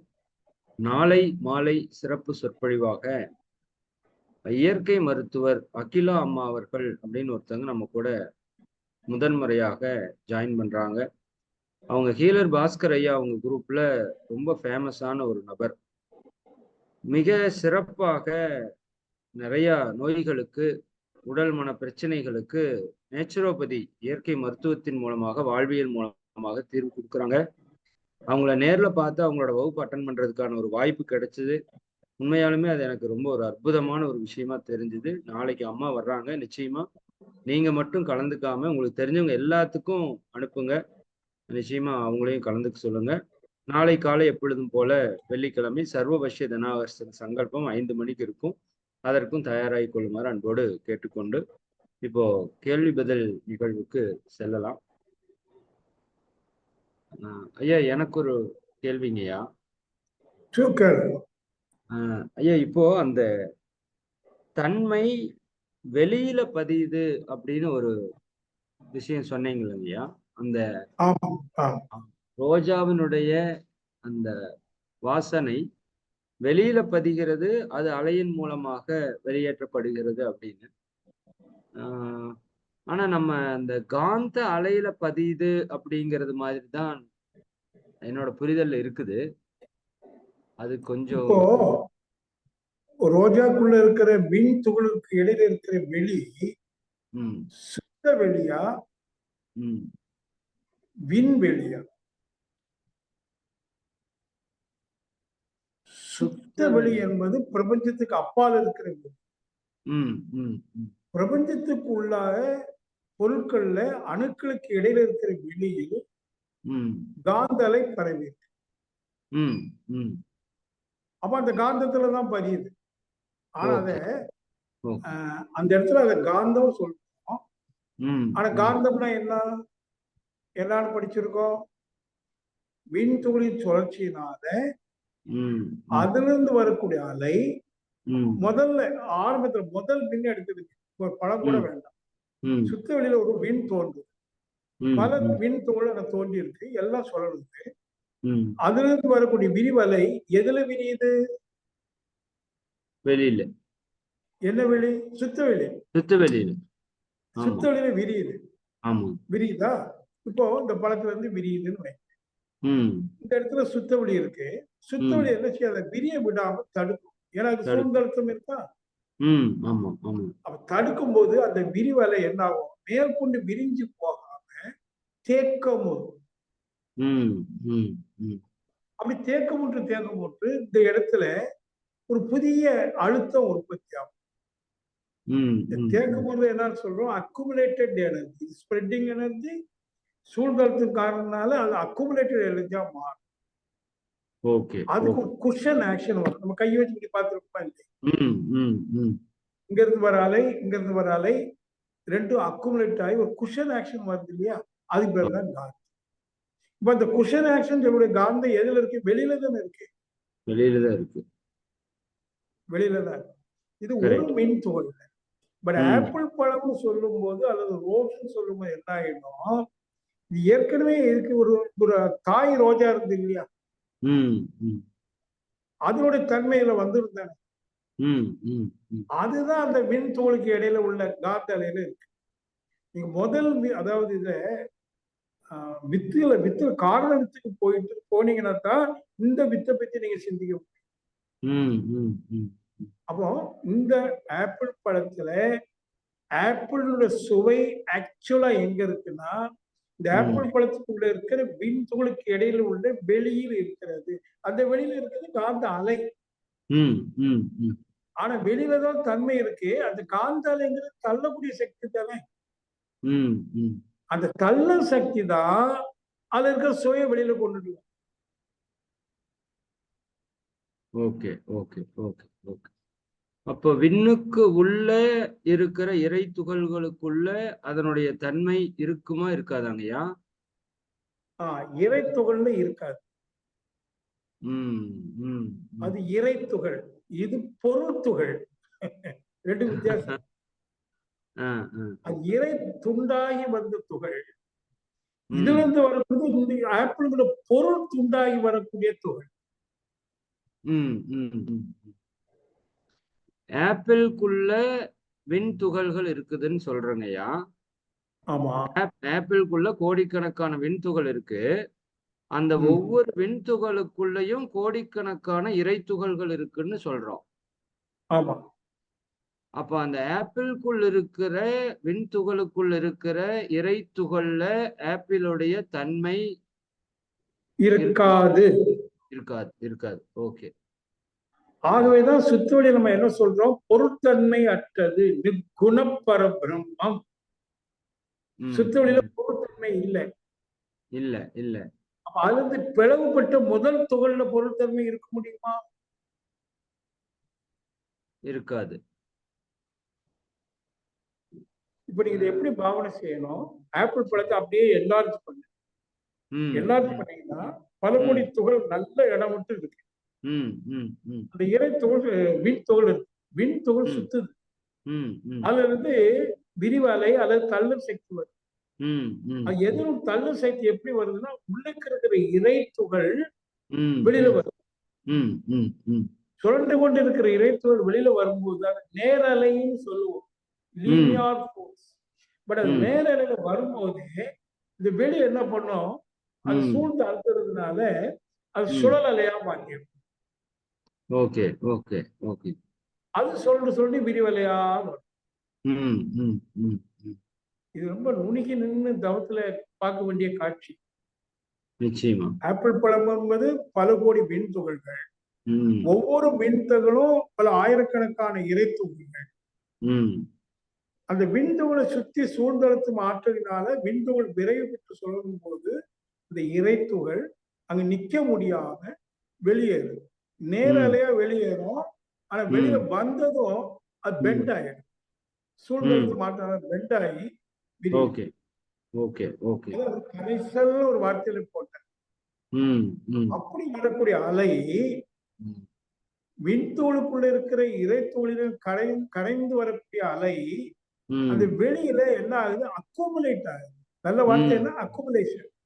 அதாவது தேக்கம் வரும். பழத்துக்குள்ளேயே தேக்கம் வரும். அப்ப பழத்துக்குள்ள இருக்கிற வெளி முழுவதிலும் இதோட தன்மை தேக்கம் உண்டு. ஆனாலும் மீண்டும் விண்துகள் சுத்திக்கிட்டே இருக்கிறதுனால தேக்கமுற்ற அது வெளியில வருது. வாசனையா சுவையா வெளியில வருது.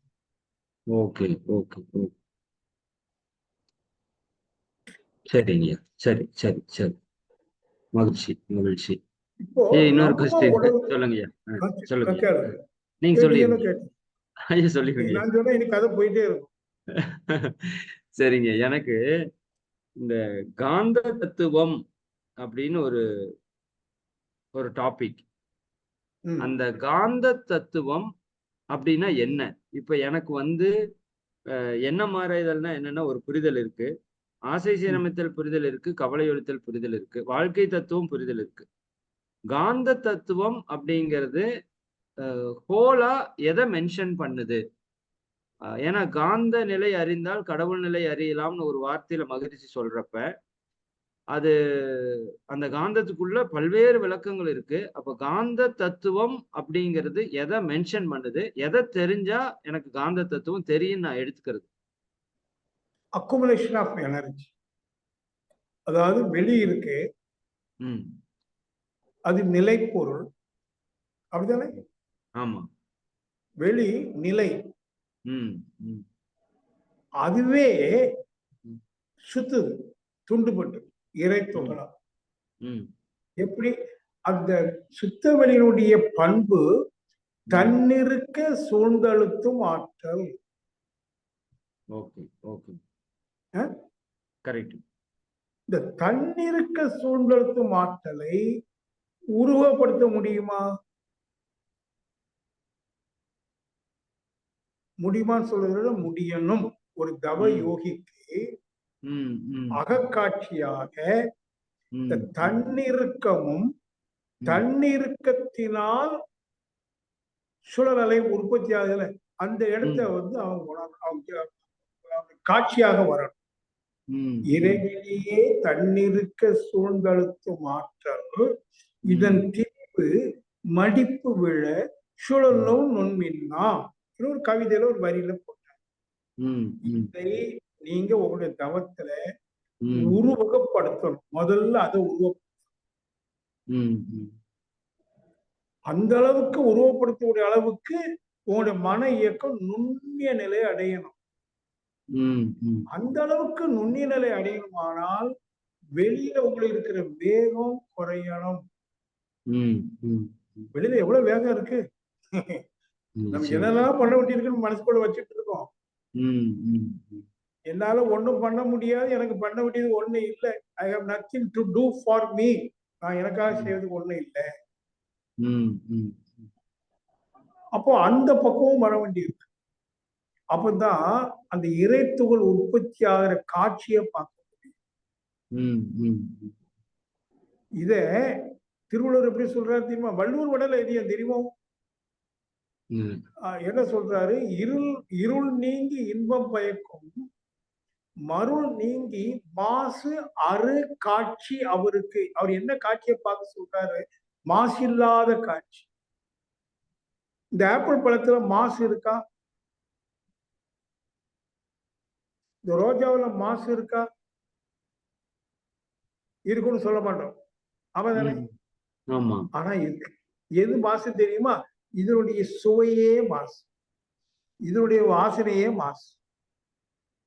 மாசுன்னா நீங்க இருக்கிற அழுக்குன்னு எடுக்க மாறுபட்ட மாசுன்னா மாறுபட்ட இறைப்பொருள் சுத்த வெளி. இப்போ சுத்த வெளி இங்க சுத்த வெளியா இல்ல, மாறுபட்டு போச்சு. ஆப்பிள் சுவையாக மாறிடுச்சு. ஆப்பிள் சுவையா மாறுவதற்கு முன்னாடி ஒரு நிலை உண்டுமே, மாசு அருக்காட்சி. அதான் இறைத்துகை.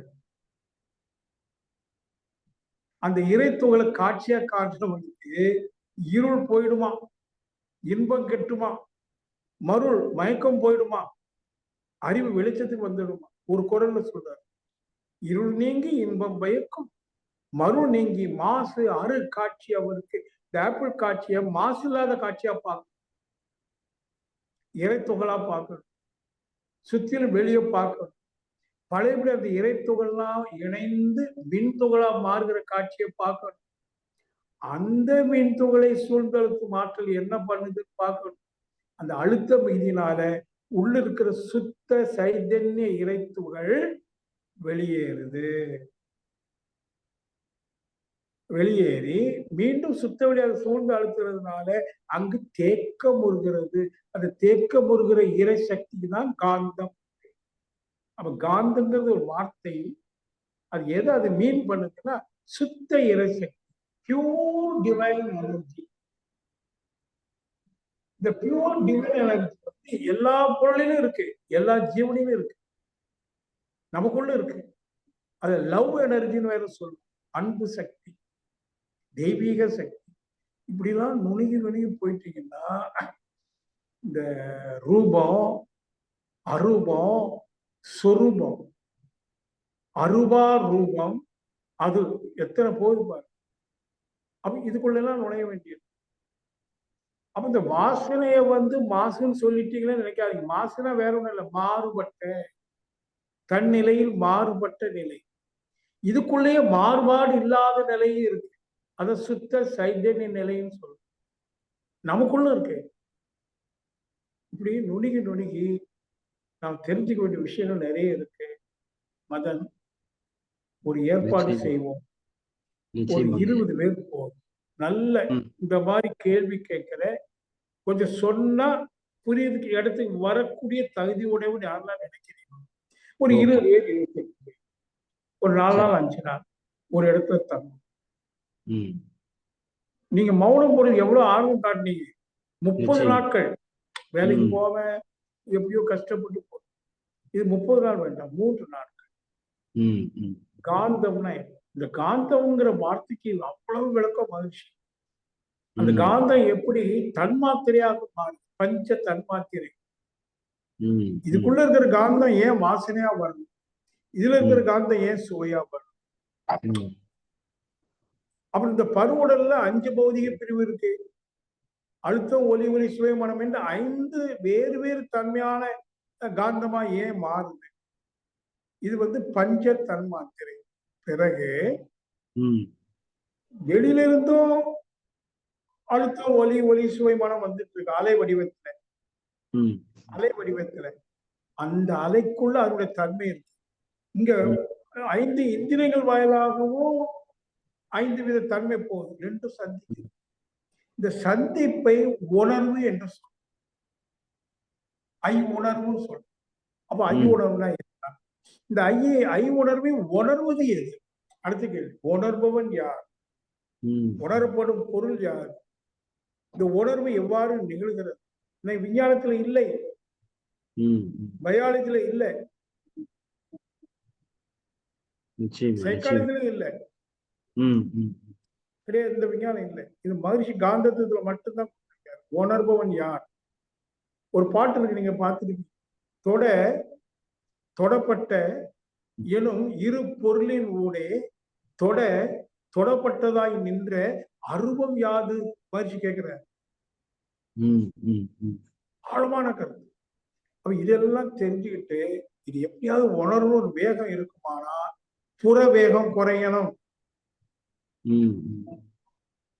புறத்துல ஒரு வேகம் இருக்கு, பொருள் தேடுகிற வேகம், புகழ் செல்வாக்கு அதிகாரம் பெறுகிற வேகம்லாம் இருக்கு பாருங்க. அதெல்லாம் மாயன்னு சொல்லி ஓரளவுக்கு மனசுல துறவு கொண்டு, நான் என் மனைவி என் பிள்ளைங்க அவங்களுக்கு நான் என்ன செய்யணும், குறைந்தபட்சம் நான் என்ன செய்யணும், கூடுதல்பட்சம் இல்லை, குறைந்தபட்சம் என்ன செய்யணும் அப்படின்னு நம்முடைய கடமையை குறைந்தபட்ச கடமையா சுருக்கி அதை ஒழுங்கா செஞ்சுட்டு மனசுல சமாதானம் பெற்றுகிற காலத்தை அவகாசத்தை கொண்டு தவ நிலையில் இந்த இறை அறிவு, இறை சிந்தனை, இயற்கை சிந்தனை, இயற்கையோட மூல நிலை, எழுச்சி நிலை, இயக்க நிலை, தொடர் இயக்க நிலை, அதிலிருந்து வரக்கூடிய விளைவு நிலை, நிலையில் there are so many stages. எல்லாம் ஒன் பை ஒன்னா புரிஞ்சு, இதெல்லாம் புரிஞ்சு வரவர அப்படியே தவத்துல இருக்கும்போது அங்க மதம் இருக்க மாட்டா, இறை இருக்கும். அது பேர் உன் பேர் இறை மதம் அல்ல, இறை மதம் இல்லை, இறை இறை ஒன்லி இறை, இறைவன். அதான் only God exists in different forms. மேனிஃபெஸ்டேஷன்ல in different formல அந்த ஃபார்ம்லெஸ் இருக்கு. ஒன் டே நாமும் ஃபார்ம்லெஸ்ஸா போயிடும். Then no more thoughts, no more thinking, no more searching, only pure consciousness left. சுத்த உணர்வு. அப்படிலாம் ஆழமா போக வேண்டியது இருக்கு.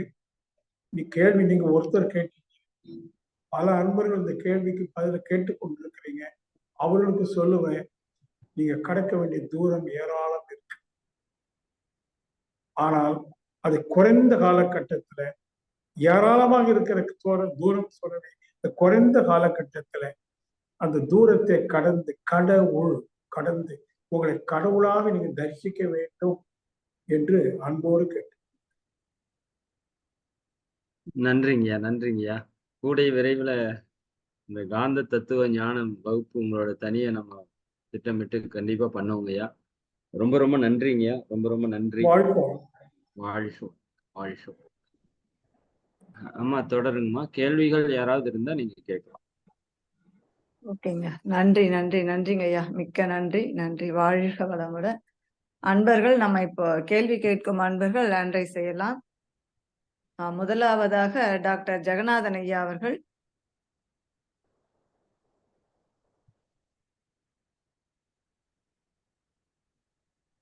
வாழ்க வளமுடன். வணக்கத்திற்குரிய ஐயா அவர்கள், பல அதிசய ரகசியங்கள் சுத்த வெளியை பற்றி சொன்னதற்கு மிக்க மிக்க நன்றி. இது உலகம் பூரா இந்த தங்களுடைய மெசேஜ் பரவணும்னு நான் இறைவனை வேண்டி, இறையர்களும் குருவர்களும் தங்களுக்கு எப்பொழுதுமே துணை நிற்கட்டும் ஐயா. ஐயா, என்னுடைய சின்ன தாழ்மையான வேண்டுகோள், ஒரு சின்ன கேள்வி. ஐயா, இந்த ஒரு நிகழ்வை இந்த நடந்து விட்டதாக நினைக்க சொல்றீங்க. அதாவது நோ பாஸ்ட், நோ ஃபியூச்சர், ப்ரெசன்ட்னு சொல்றீங்க. இந்த நிகழ்வை எப்படி அகக்காட்சியாக நான் தெரிந்து கொள்வது, அதற்கு எப்படி முயற்சி எடுத்தால் அது நிறைவு செய்யலாம் அப்படிங்கிறதுக்கு அறிவுரை தாருங்கள் ஐயா. வாழ்க வளமுடன். வாழ்க வளமுடன். அவருக்கு சொன்னீங்க, இது மனச பக்குவப்படுத்தினால் அகக்காட்சி சாத்தியம். மனப்பக்குவம் என்றால் என்ன அப்படின்னா, மனசுல போராட்டம் இல்லாத, அச்சமோ கவலையோ இல்லாத, சமாதானத்தோடு கூடிய மனதை நீங்கள் உருவாக்கினால் மிக பக்குவமாயிட்டீங்கன்னு அது அதிபக்குவம் சொல்லும். அந்த அதிபக்குவ நிலை அடைந்த பிறகு அப்படியே கண்ணு மூடி இருந்தா போதும், தானா காட்சியாகும். அதுக்கு நீங்க முயற்சி எடுக்க வேண்டியதே இல்லை. காண்பதற்கு முயல வேண்டாம், அடைவதற்கு முயல வேண்டாம், அறிவதற்கும் முயல வேண்டாம். முயற்சி எல்லாம் எப்படி விடுவது, how to get rid of. Super super. இதெல்லாம் எனது எனது என்று உள்ள பிடிச்சு வச்சிருக்கீங்களோ அதை எப்படி விடுவது, அதுல இருந்து எவ்வாறு விடுபடுவது, அதுதான் உங்க முயற்சியா இருக்கும். ஒரு மறைமுகமா சொன்னா துறவு தான், மனத்துறவு. மனதே துறவு. உங்க மனைவி அல்ல, உங்க மக்களே அல்ல, உங்களுடைய தொழில் அல்ல. இதெல்லாம் என்னுடையது என்று கட்டி பிடிச்சு வச்சுட்டு இருக்கீங்கள, அது பற்றுன்னு சொல்லு. அதை தொடரும். Nothing is yours, nothing is mind, things are sub to God. அதை பக்குவப்படுத்துங்க. ரொம்ப மகிழ்ச்சி மகிழ்ச்சி ஐயா. ரொம்ப அற்புதமான விளக்கம் ஐயா, அற்புதமான விளக்கம். நீடூழி வாழ்க வளமுடன். வாழ்க வளமுடன். 120 ஆண்டுகள் நீடூழி இறையர்களும் குருவர்களும் உங்களுக்கு துணை நிற்கட்டும். வாழ்க வளமுடன். ரொம்ப நன்றி ஐயா. மிக்க நன்றி. நன்றிங்க ஐயா. வாழ்க வளமுடன். அடுத்ததாக கனகாம்மா அவர்கள். ஐயா வாழ்க வளமுடன். நான் கேட்கணும்னு நினைச்சது மதனையா கேட்டாரு. இப்ப நீங்க சொன்னதுல எனக்கு ஒரு டவுட் வந்துருச்சு. ஒரு பொருள்ல இருந்து அலை வெளியில போயிட்டு இருக்கு. அப்ப சூழ்ந்தழுத்து மாற்றல் அதை சூழ்ந்து அழுத்திட்டு இருக்கு. அப்போ ஒரு சர்க்குலேட்ல அந்த சூழ்ந்தழுத்து மாற்றல் அந்த பொருளோட தன்மையை தாங்கிட்டு அதை சுத்திட்டு இருக்கு அப்படின்னு வச்சுக்கலாம். சுத்திட்டும் இருக்கு, பரவிக்கிட்டும் இருக்கு. அப்போ ஒவ்வொரு பொருள்ல இருந்தும் அப்படி பண்ணிட்டு இருக்கும் பொழுது நம்ம எல்லாரும் ஒரே இடத்துல இணையறது எப்படி? ஏன்னா எல்லாம் ஒரே ஒரு கோள வடிவில எனக்கு நீங்க இப்ப சொல்லும்போது காட்சி ஆகுது. எந்த ஒரு பொருள்ல இருந்தும் சூழ்ந்தழுத்து, நம்மள இப்ப உட்கார்ந்துருக்கோம்னா நம்மள இப்படி சூழ்ந்தழுத்திட்டு ஒரு சக்தி இருக்கு. அப்ப உங்களை இருக்கு. அப்ப நம்ம காந்தத்துல எல்லாருமே இணைஞ்சிருக்கோம் அப்படின்னு நீங்க சொல்ற வார்த்தை அது எப்படிங்க? இல்லையா அப்படி ஸ்ட்ரெயிட்டா பதில் சொன்னா அவங்களுக்கு புரியாது. சரி சரி சரி. இந்த வாசனை வருது, ரோஜா வாசனை, இதை நான் உணரும் போது இணைஞ்சிட்டே இருந்தான்னு அர்த்தம். சிம்பிளா இதை உணர்ந்துட்டேன் அப்படின்னா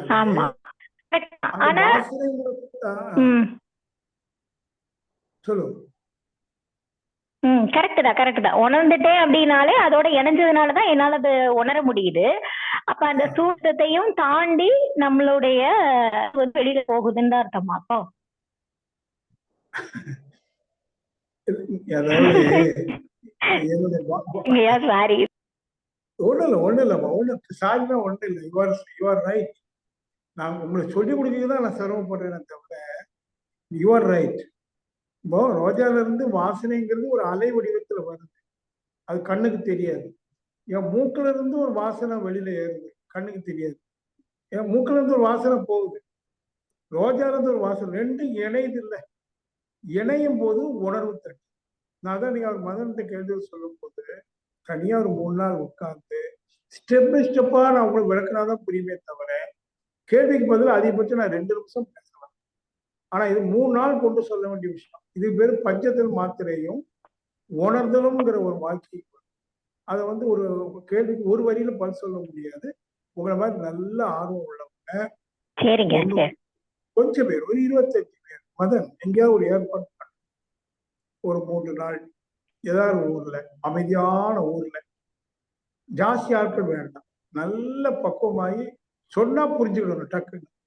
இந்த கற்பூரம் மாதிரி ரெடியா இருக்கிறவங்க கூப்பிட்டு வாங்க, புரிய வச்சிடலாம். தியானத்தில் அந்த உணர்வை கொண்டு வரும். சரிங்களா? கண்டிப்பாங்க. எண்ணத்தை போடுவாங்க, கண்டிப்பா அதை நிறைவேறும். வாழ்க வளமுடன். நன்றி. வாழ்க வளமுடன். மிக்க நன்றி. நன்றிங்கம்மா. அடுத்ததாக லட்சுமி அம்மா அவர்கள்.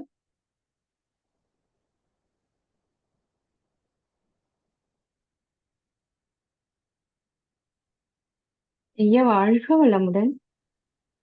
மிக்க மகிழ்ச்சி ஐயா. உங்களுடைய இன்றைய சொற்பொழிவு கண்ம வினைகள் எல்லாம் கலைந்தன உணர்கின்றேன் அப்படின்ற மாதிரி எனக்கு தோணுச்சு. 2வது பாத்தீங்கன்னா உங்க உரையை கேட்கிறப்போ எனக்கு புரியுது, ஆனா எப்படி நான் சொல்றதுன்னு எனக்கு தெரியல.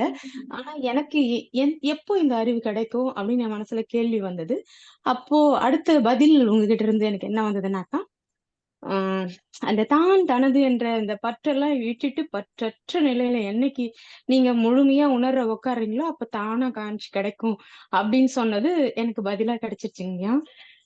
மிக்க மகிழ்ச்சி. இந்த பயிற்சியில எனக்கு என்னுடைய ஆன்மா ஏதாவது புண்ணியம் பண்ணியிருந்தா நீங்க உங்க கிளாஸ்ல நான் கலந்துக்கிறதுக்கு எனக்கு வாய்ப்பு கிடைக்கும். நன்றிங்கய்யா. மிக்க மகிழ்ச்சி. நன்றி. நன்றிங்கம்மா. மிக்க நன்றி. வாழ்க வளமுடன். அடுத்ததாக ஜெயந்தி அம்மா அவர்கள். வாழ்க வையகம், வாழ்க வையகம், வாழ்க வளமுடன். ஐயா, என்னோட சந்தேகம் இப்ப வான்காந்தத்துல எல்லாம் போய் பதிவாகுது இல்லையா? இப்ப பிரபஞ்சத்தில் வான்காந்தத்தில் நம்மளோட செயல்கள் தான் பதிவாகுது இல்லையா? இப்ப பிரபஞ்சத்துல நவகிரகங்கள் இருக்கு இல்லைங்களா? அப்ப எனக்கு என்ன ஒரு சந்தேகம்னா, இப்ப நல்லதோ கெட்டதோ நம்ம செய்யறத அந்த செயல்கள் எல்லாம் போய் பதிவாகி கிரகங்கள் மூலமாக பதில் கிடைக்குது அப்படிங்கிறது தான் இல்லைங்களா? சென்ற பிரிவியோடது அந்த மாதிரி சொல்றாங்க. அப்ப இந்த பதிவுகள் எல்லாம் இருக்கு இல்லைங்களா, இங்க இருந்து போய் சேர்ற அந்த செயல்கள், நம்ம செயல்கள் வான்காந்தத்துல சப்போஸ் ஒரு கெட்டதோ நல்லதோ பதிவு போய் சேருது இல்லையா? அது இதுக்கும் சம்பந்தம் இருக்காங்கயா, கோள்களுக்கும் அதுதான் நமக்கு அதோட பலன்களை கொடுக்குது. அப்ப இந்த காந்தத்தோட விளைவுகள் கிரகத்துல போய் பதிவாகுதா அப்படிங்கிறது என்னுடைய சந்தேகம் ஐயா. ஐயா சந்தேகம் புரியுதா? ஆமா, எனக்கு கேள்வி புரிஞ்சுது. இதெல்லாம் ஒரு வரியில சொல்லி உங்களை புரிய வைக்க முடியாது ஐயா. சுருக்கமா சொல்லுங்க. கிரகத்துல எல்லாம் பதியாது. சரிங்க. வான்காந்தத்துல பதியும், கிரகத்துல போய் பதியுது. அங்க இருந்து பதிஞ்சதுனால வந்துன்னு சொல்ல வேண்டாம். அலை வடிவத்துல பிரபஞ்சம் முழுவதும் அது நுணுகி போய் இருக்கு. அங்கிருந்து உங்களுக்கு விளைவு வருதுன்னு நீங்க எடுக்க வேண்டாம். உங்க கருமையத்திலே இருக்காது. பதியது பல இடத்துல இருந்தாலும் கருமையத்தை தூய்மை செஞ்சுட்டீங்கன்னு வைங்களேன். அப்ப பிரபஞ்சத்துல பதிஞ்சது தூய்மை ஆயிடுந்தாலும் அர்த்தம். ஆமாங்க, எல்லா இடத்துலயுமே அதுல ரகசியங்கள் இருக்கு. தூய்மையா உண்மையிலேயே தூய்மையா அடையுதா, அடையுதா, பதிஞ்சது அழிக்கப்படுதா, அழிக்கப்படவில்லை. ஐயா அப்ப அந்த வான்காந்தல போற விளைவுகளை நம்ம கரும தூய்மை மூலமாக சரி பண்ணிக்கலாம்னு சொல்றீங்க? இல்ல அங்கதான் சொல்ல வரேன். சரிங்கய்யா. இந்த ஆப்பிள் பழத்தினுடைய தன்மையை மாத்த முடியுமா? ஆப்பிள் பழத்தினுடைய தன்மையை மாத்த முடியுமா?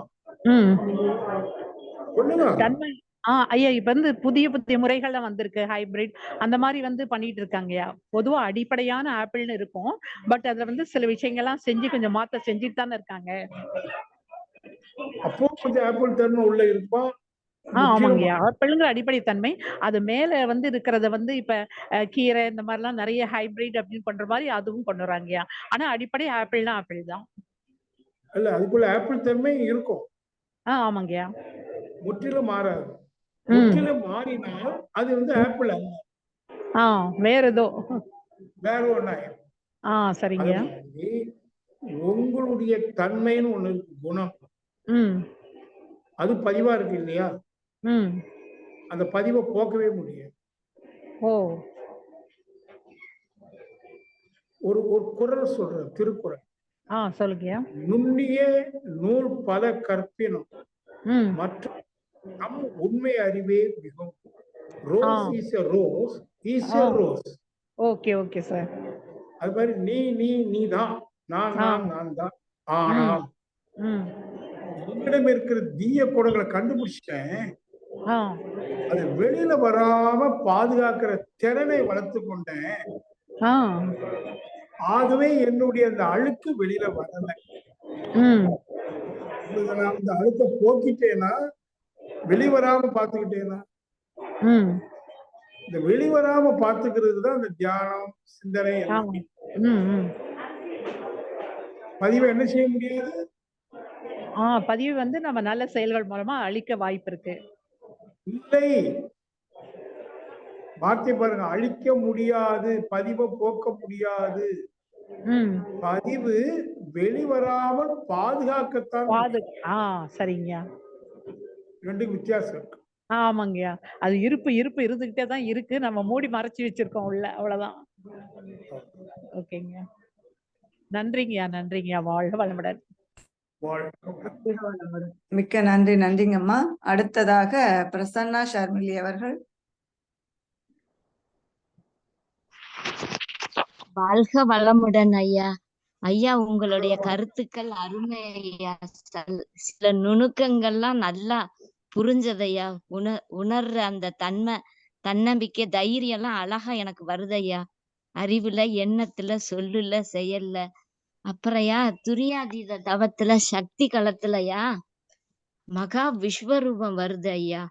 அப்படி மலை மாதிரி அப்படியே என் உடம்பே 72 நாடிகளும் விரிச்சு அப்படியே மலை மாதிரி வருதையா. தூக்க முடியல, அசைக்க முடியல, கையெல்லாம் மலை மாதிரி இருக்குயா. அப்படி விரிஞ்சு போகணும்னு அப்படியே நினைக்கையில பயங்கரமா விரிகிற தன்மை அதிகரிச்சுக்கிட்டே வருது ஐயா. அப்புறம் அப்படியே சுத்துது ஒரு மாதிரியா, பயங்கரமா விஸ்வரூபம் திரும்ப அப்படியே வருதுயா. அப்புறம் சுத்துது ஐயா. இதெல்லாம் காந்தத்தன்மையா. அப்புறம் உள்ளார்ந்து போக முடியலையா ஐயா. சரி, என்ன பண்ணலாம் சொல்லுங்க, அதையும் நீங்களே சொல்லிடுங்க. அதான் விஸ்வரூபமா வருது, அப்படியே அசைக்கவே முடியல, மலை மாதிரி. அம்மா விஸ்வரூபம் வந்தாச்சுல்ல, அப்புறம் எங்க கடந்து போறதுக்கு? சரிங்க ஐயா. திருப்பி இறங்கையில அது ரொம்ப குறைக்கணும் இல்லையா, அதுலயே இருக்கிறாப்லயே இருக்கு ஃபீலிங். அப்படியே இருக்கட்டும், அது இருந்தா உங்களுக்கு என்ன கஷ்டம்? அப்ப நல்லது தானையா? நல்லதுதான். சரிங்க ஐயா. வாழ்க வளமுடன். மிக்க நன்றிங்கம்மா. அடுத்ததாக சிவசக்தி அம்மா அவர்கள்.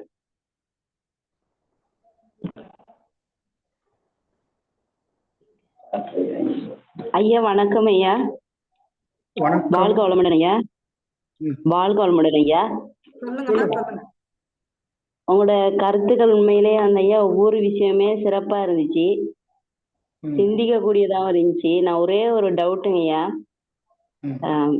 கடவுளுக்கு நாங்க மந்திரம் சொல்லக்கொள்ள ஒரு தினமும் எந்த நாள் நாங்க மந்திரம் சொல்லக்கொள்ள ஐயா, அது எந்த மாதிரி விஷயங்களை ஏற்படுத்தும் ஐயா?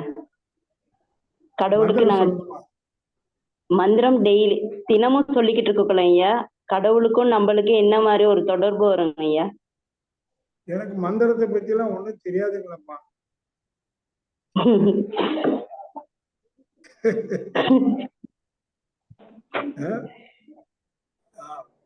நீங்க இப்ப தியானம் வாழ்க வளமுடன்.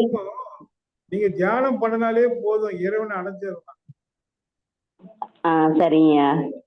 இப்ப வாழ்க வளமுடன் சொல்றோம் தானே ஐயா, அது ஒரு மந்திர வார்த்தை தானே ஐயா? அதெல்லாம் சொன்னாலும் நீங்க இறைவனை அடைஞ்சுதான் கற்பனை பண்ணாது, அது வேற, இது வேற. நீங்க மொட்டை தலைக்கு முழங்காலுக்கும் முடிச்சு போட்டுட்டு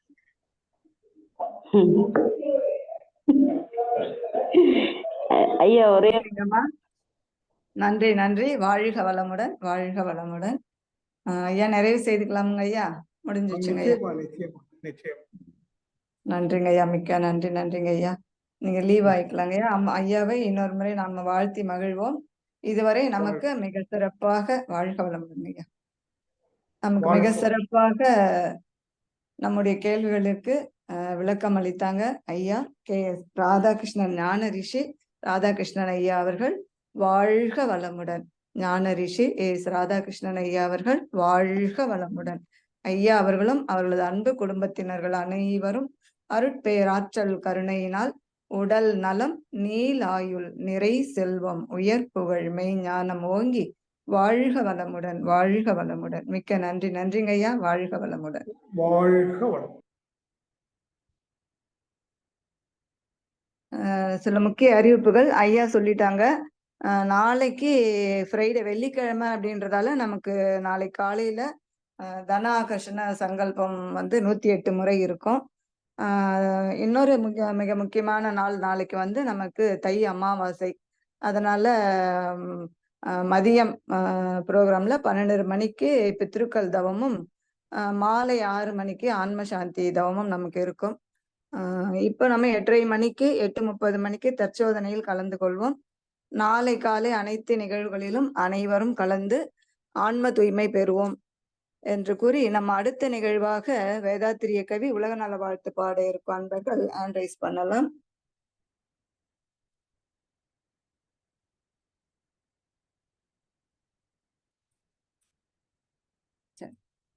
வேதாத்திரிய பாடல். போரில்லா நல்லுலகம், பொருள் துறையில் சமநீதி, நேர்மையான நீதிமுறை, நிலவுலகு கோராட்சி. போரில்லா நல்லுலகம், பொருள் துறையில் சமநீதி, நேர்மையான நீதிமுறை, நிலவுலகு கோராட்சி.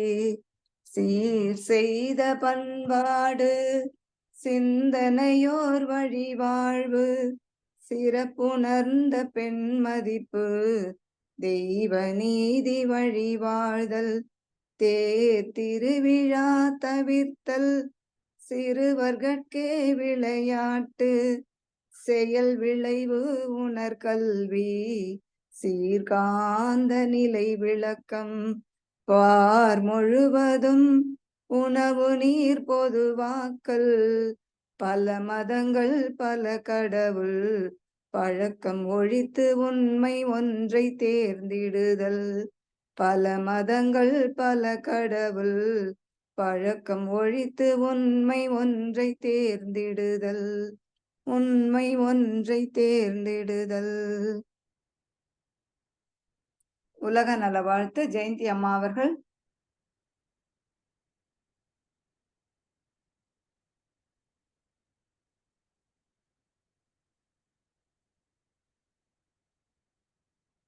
ஜெயந்தி அம்மா.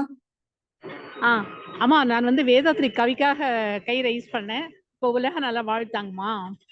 ஆமாம்மா. உலகமெல்லாம் பருவமழை தானேங்கம்மா? இல்லங்கம்மா, சரி. பிரசன்னா ஷர்மிலி அம்மாவை பாட சொல்லணும். பிரசன்னா ஷர்மிலி அம்மா, நீங்க உங்களுக்கு ஷேர் பண்ற, பார்த்து அழகா பாடுங்க.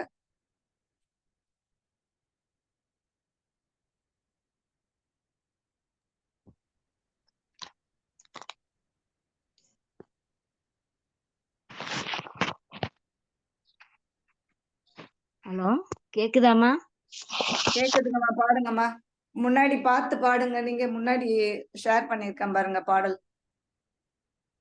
சரிங்கம்மா. first உலகமெல்லாம் பருவமழை ஒத்தபடி பெய்யட்டும், உழவரெல்லாம் தானியத்தை உவப்புடனே பெருக்கட்டும், பல தொழில்கள் புரிகின்ற பாட்டாளி உயரட்டும், பகுத்துணர்வில் தொகுத்துணர்வு பண்பாட்டை உயர்த்தட்டும், கலகங்கள் போட்டி பகை கடந்து ஆட்சி நடக்கட்டும், கல்லாமை கடன் வறுமை கலகங்கள் மறையட்டும், நலவாழ்வை அளிக்கும் முன்னை மெய்ஞான ஒளி வீசட்டும், நம் கடமை